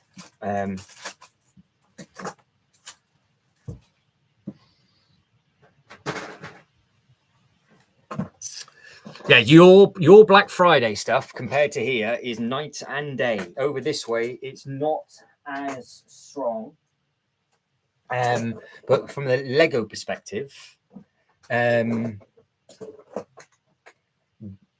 stuff that's going in sales, obviously the stuff that's going to get retired. So last year, the 8080 went in the sale and it was sold out by like 5 minutes past midnight. And that had points on. Harry Potter Train didn't last that long. And the Ninjago set went. There was 3 huge sets. And it was the first year, if I remember rightly, that's what the Lego group did. Yeah, Pumpkin is on the loft ladders just looking at me. Come on, Pumpkin. Come on. You're wanted. You're wanted. Come on. They're asking for you. Hmm? They're asking for you. They want to see your fluffness. Yes, you will be picked up. Yes. Look. They want to say hello. Look how fluffy you are. You're like a hot water bottle. You can keep me warm. Where are you going to go? You going to go up on the table? You go on the table? No? Where are you going to go? Do you want to jump off? Okay. You jump off. You jump off. I'll give you a bit of space.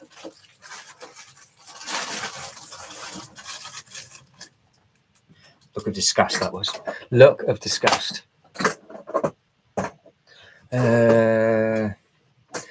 I saw that, John. Yeah, the UCS Razor Crest on Amazon yesterday in America was $450. That's a huge saving. She's gone. Yeah, she's gone. Yeah, she's a super fluffy one. She needs a comb though. But yeah, the shark's cool. I call him Bruce. Just keep swimming for my Finding Nemo. What am I building? This. I am building. I forgot I'm supposed to be building bits and pieces, aren't I? Oh, the progress. Very good.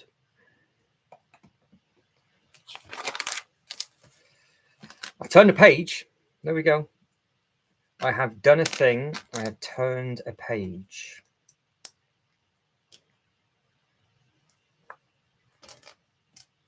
I'll do a couple more pieces and then I will jump straight back on and we will be checking out anything else that we want to be looking at.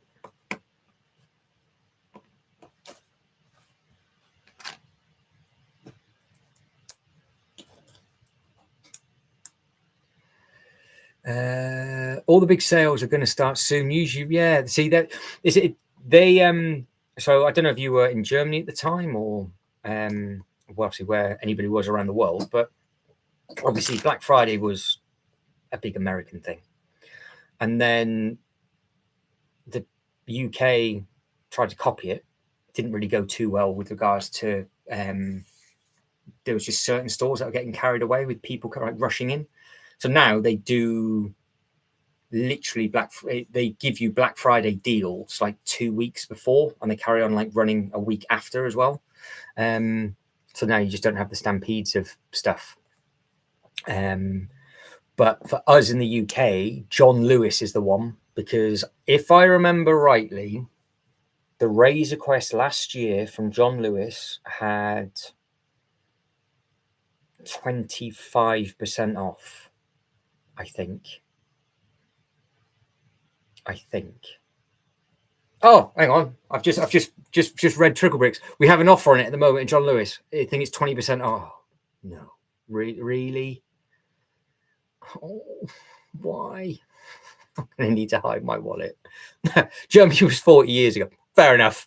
So I don't think Black Friday was a thing 40 years ago in Germany, to be honest. I don't think it was. But yeah, so basically our Black Friday offers run probably now like yours do, actually. They run for a good amount of time. No problem, Noah. No bother at all. Damn. That is still, I'm still thinking, am I going to regret not getting that or not? That, I thought Mando as a TV show was just amazingly good compared to everything else that had come for a while before it. And yeah, I don't know. I don't know.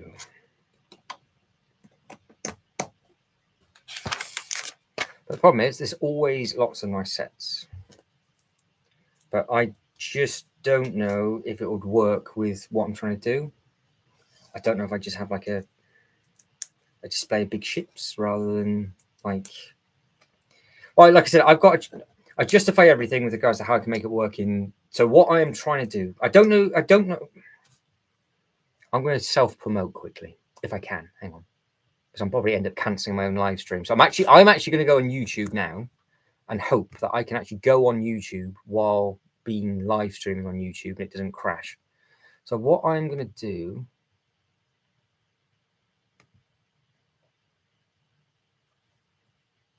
is I am going to find a video.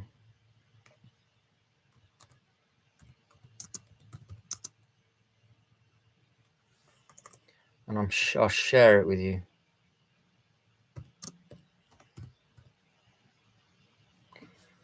Yes, that's it.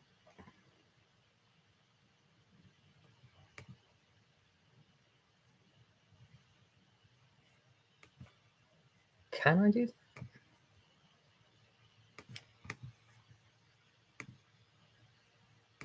Right. I've just shared a link with everybody. Now, that link that I've just shared is the Star Wars walkthrough attraction from Legoland Windsor. I filmed that in 2012, but I did the voiceover about a year or so ago. It is insane. So that's what I'm trying to do. So just trying to get it all together with a path. That's actually I actually first saw Star Wars there, and that was what makes the Legoland very, very special. The screenshot of it is the huge Death Star, which isn't in that video because it wasn't built at the time, which was a little bit of a shame. So it's on an old camera. You know, it's just me, not for this reason. I just wanted to film it and see what it looked like. So yeah, you can see it for yourself. So that way you can kind of see when I say I'm trying to do a copy of Windsor, that's the video, and then you guys can go and see. No, she said I had an ad about Lego Ninjago. Oh, well, there we go. Obviously, the ad system on YouTube seems to be working properly. You're getting up-to-date video ads of a topic. There we go, Noah. That's all right. As long as you didn't hit skip. You're all good. You're all good. What isn't good is I put that in like an absolute numpty. That goes that way, and that goes that way. I'm trying not to look at the screens. I've got a very funny feeling Tricklebricks is going to be saying things like, "Yeah, do it, get it." If Jay was here, he would literally be like, "You're an idiot," and that's the polite way of putting it. So, yeah, I don't know.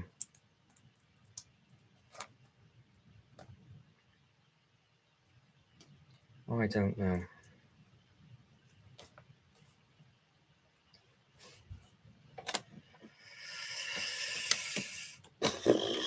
It is definitely food for thought because the Goonies I don't want to get. I'm not getting day one. Is it the wrong link? Oh. Try that again then. Wrong link. It shouldn't be. Let me. I can hear myself in the back. What's going on? Share. Copy. Try it again. Oh, it was the right link. Oh, okay. That's right. Yeah, that's what I wanted.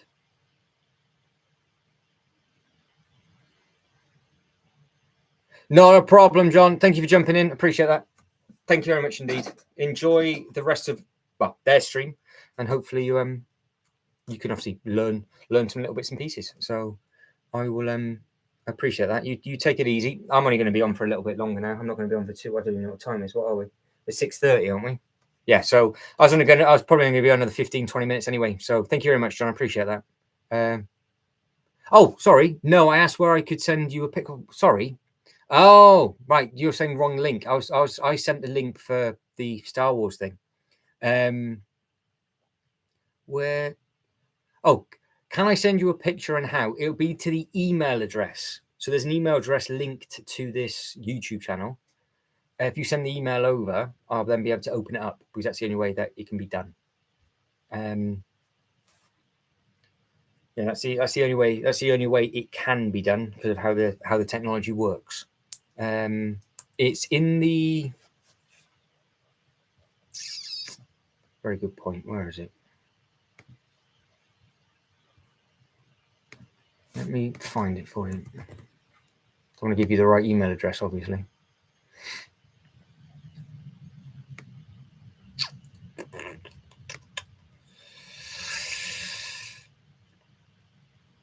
It should be. I don't know if I can see it. It should be on the actual main page.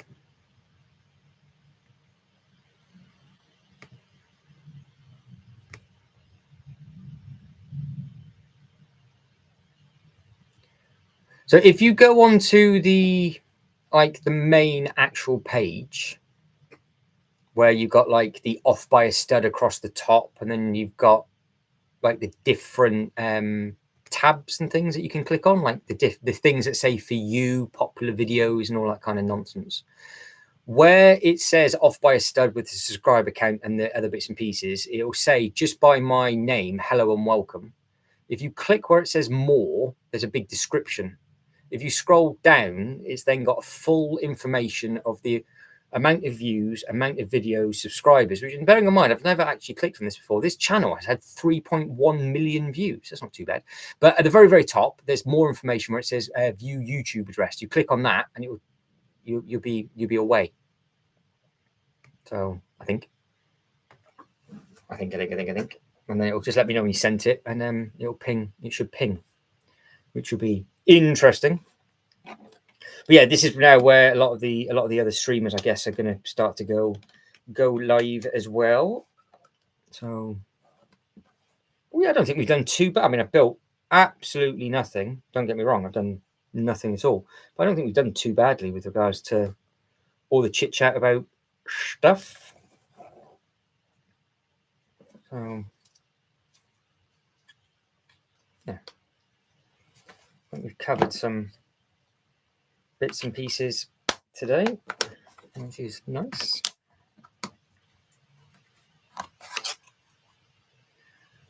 Be right back. Not a problem, Noah. Not a problem.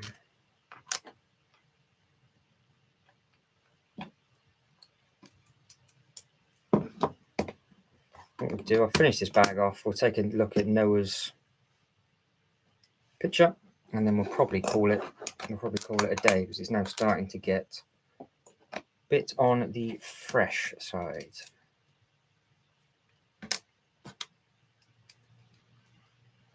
That is for sure.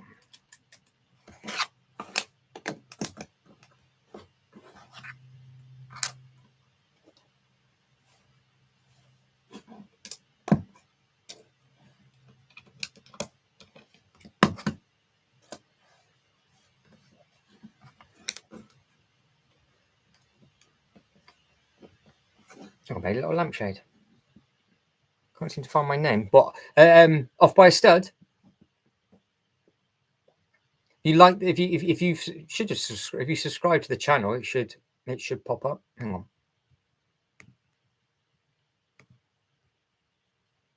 because I can't copy him. Can I just write it in?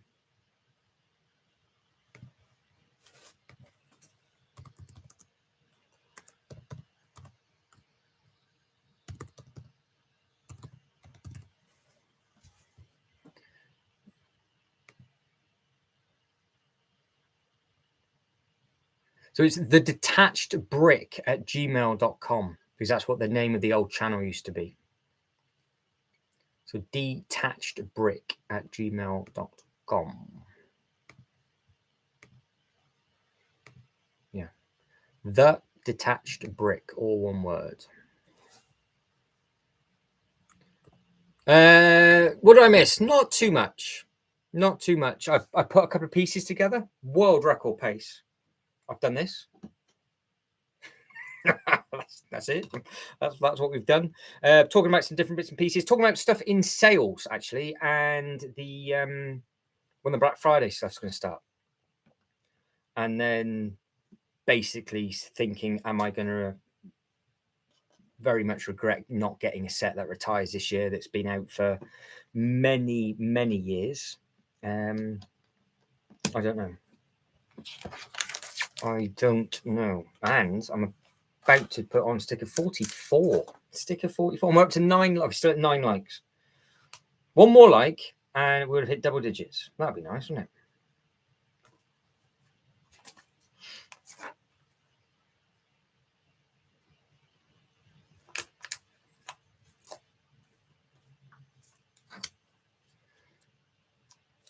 Yeah. Hang on. So is a picture too big? Because it's just a normal Gmail email address. So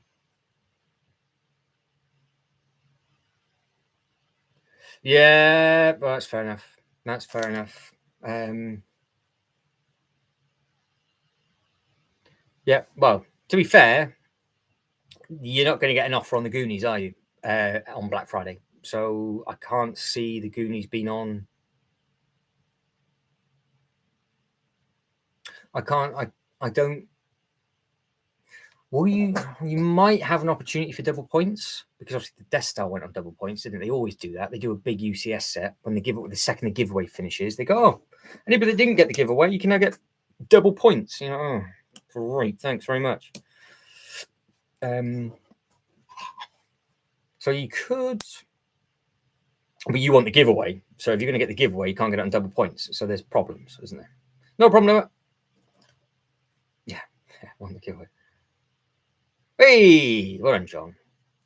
It's all right. It's on a delay my end, so that's good. Maybe double digits on something. That's not too bad. That YouTube might like me eventually. That'd be nice.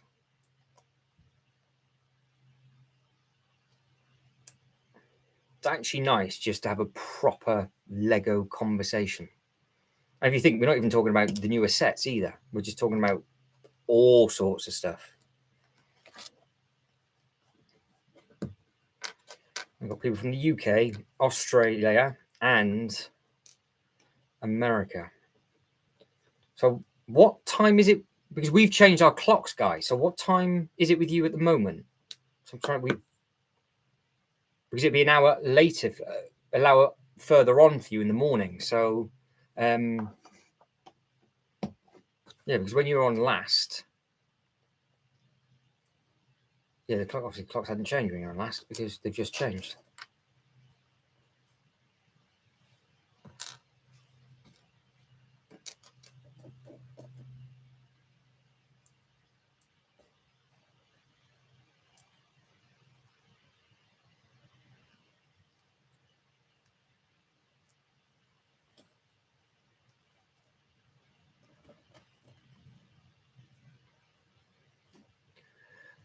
See, nice and late for you then. Oh, so you are 5:35 a.m. Yeah, so we're 6. Yeah, 6:35, or we're 20 to 7 now. So yeah,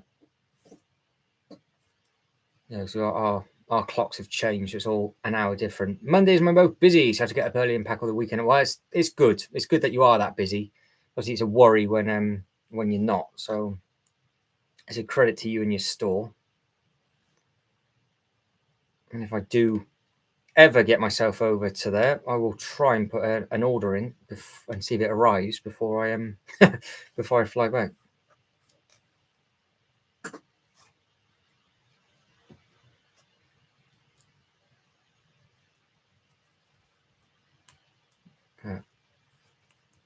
It is on my list, but it's not going to happen for a while.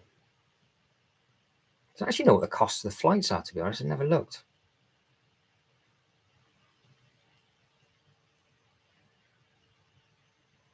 So when you're on the main page and it's got the header across the top where it says off by a stud and it's got like the little logo.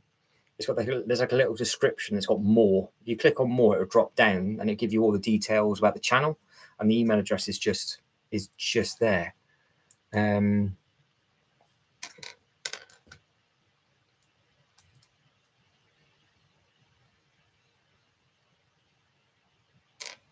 You're in the top. Wow, you can't go wrong with that. You must be busy. So Guy says there's another store in Oz, Yellow Brick Road, that makes YouTube videos on Australia stores. And according to him, I'm in the top 10 sales in Australia. Can't go wrong with that, can you? How do you feel about that? Do you agree with that? Or right, we're sliding something in. Where does this go?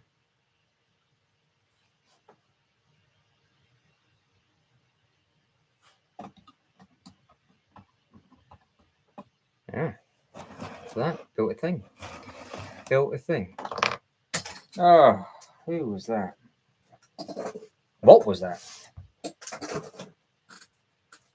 Needing instant replay. I don't know where that went.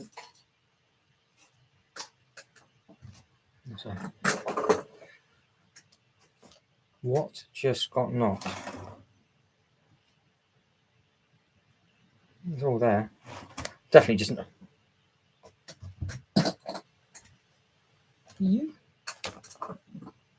I'm seeing things. No. No. I must have kicked a set. So this definitely.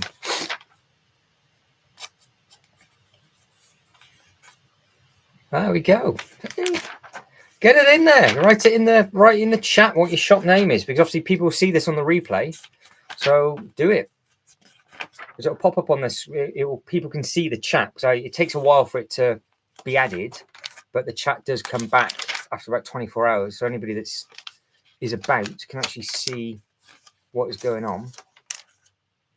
I've got spare pieces here that I just don't understand. I've not used them. I've got one of those that haven't been used, and I've got one of these that haven't been used either. I run the store by myself. Guy says I run the store by myself, so I have to work 10 or more hours a day, 7 days. Yeah, it's scary, isn't it? It's scary, but you're putting the workload in, so it's a credit to you. Obviously, you've got to have that work-life balance, but no, it's just it's difficult. It's obviously all businesses are, but you just got to grind and keep going and keep doing what you're doing. So, okay, Goldie Brick Zone. There we go. So that's where it is on the Britlink. No, it's Britlink. He's not trying to think. It's all the same. Yeah, just type it in, find it, pop it up, and next time you come in, guys, just pop it there straight away. So that way, people earlier on in the video will see it. Got no problem with that whatsoever. No problem with that. The only problem I have at the moment is I don't know what I actually knocked down. I must have knocked something in my arm. I can't see what it was. So I don't know. Yeah, I'd rather be building a city or playing battle. Yeah, well, that's very true. Yeah. Hopefully you can maybe try and take a Sunday off, and then you might be able to just start to calm it down from there. Yeah, it is difficult. I can imagine it is very, very tough. But I'm going to start to wrap it up because I've finished this bag. And it's getting really cold up here. But before I go, Noah, have you found the email address yet? If you haven't, then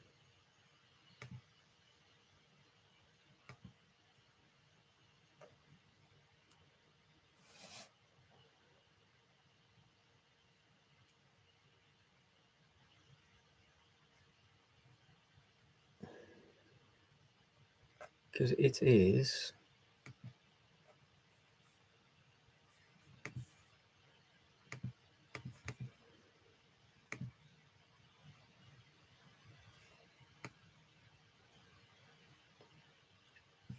There we go. Copy. Right. Hang on. No. There.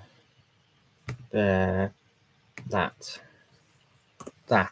There it is, guy. That's what it is. So that's the Gmail account. This is the YouTube email where anybody that has any Lego bits and pieces will send me stuff. So I will go tomorrow. We'll go back on tomorrow. We'll carry on with this just at a nice steady pace. Nice thing is there's no rush with this one. So we can very much just keep doing what we do in a couple of bags. I'm not going to build it off the live. I am going to have to watch back the last few minutes just to see what actually fell off. Because like I said, I've got right in front of me, I have got the Dungeons and Dragons, and then I've got the Harry Potter, and then I've got lots of sets ready to go out and display. And I think something fell into there. Not a problem, Noah. That's fine. Not a problem at all. Say hello to your mum for me. So yeah, because if you send whatever it is that you want to send over, whenever it is you want to, and then what I'll do is, you found it. That's okay. And then I can share that photo with everybody when you're in the chat next. So we can do that, which would be good fun. But yeah, it'll be tomorrow night. Trickle Bricks. I'll be on probably, I don't know, between 4 and 5, I would imagine. Because if I go in a little bit earlier and then just obviously crack on and get some building done, and then when people get back in from work, because I finish earlier tomorrow, they can obviously jump back in.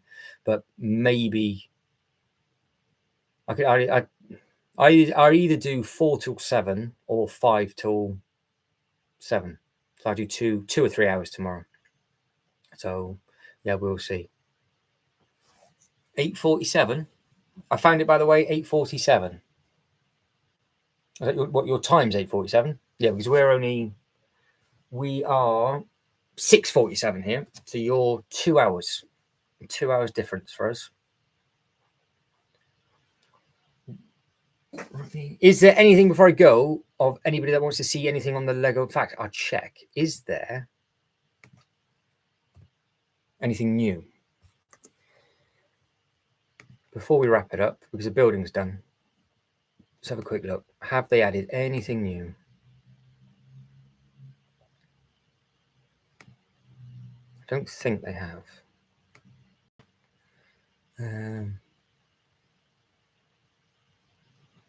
Oh, amazing! There you go, True Bricks. Not too bad. So yeah, just keep your eyes peeled for the bit that it pops up on, and then obviously it'll be well, you got the if you've got the notifications turned on, obviously it notify you when I go live anyway. Very, very quickly, just have a look at all new sets. I don't think there is anything new. They did put up the new gaming stuff yesterday, but there isn't anything else. No, so no, it's still exactly the same. So we'll see what tomorrow brings. Right, everybody. I will catch up with everybody during the week.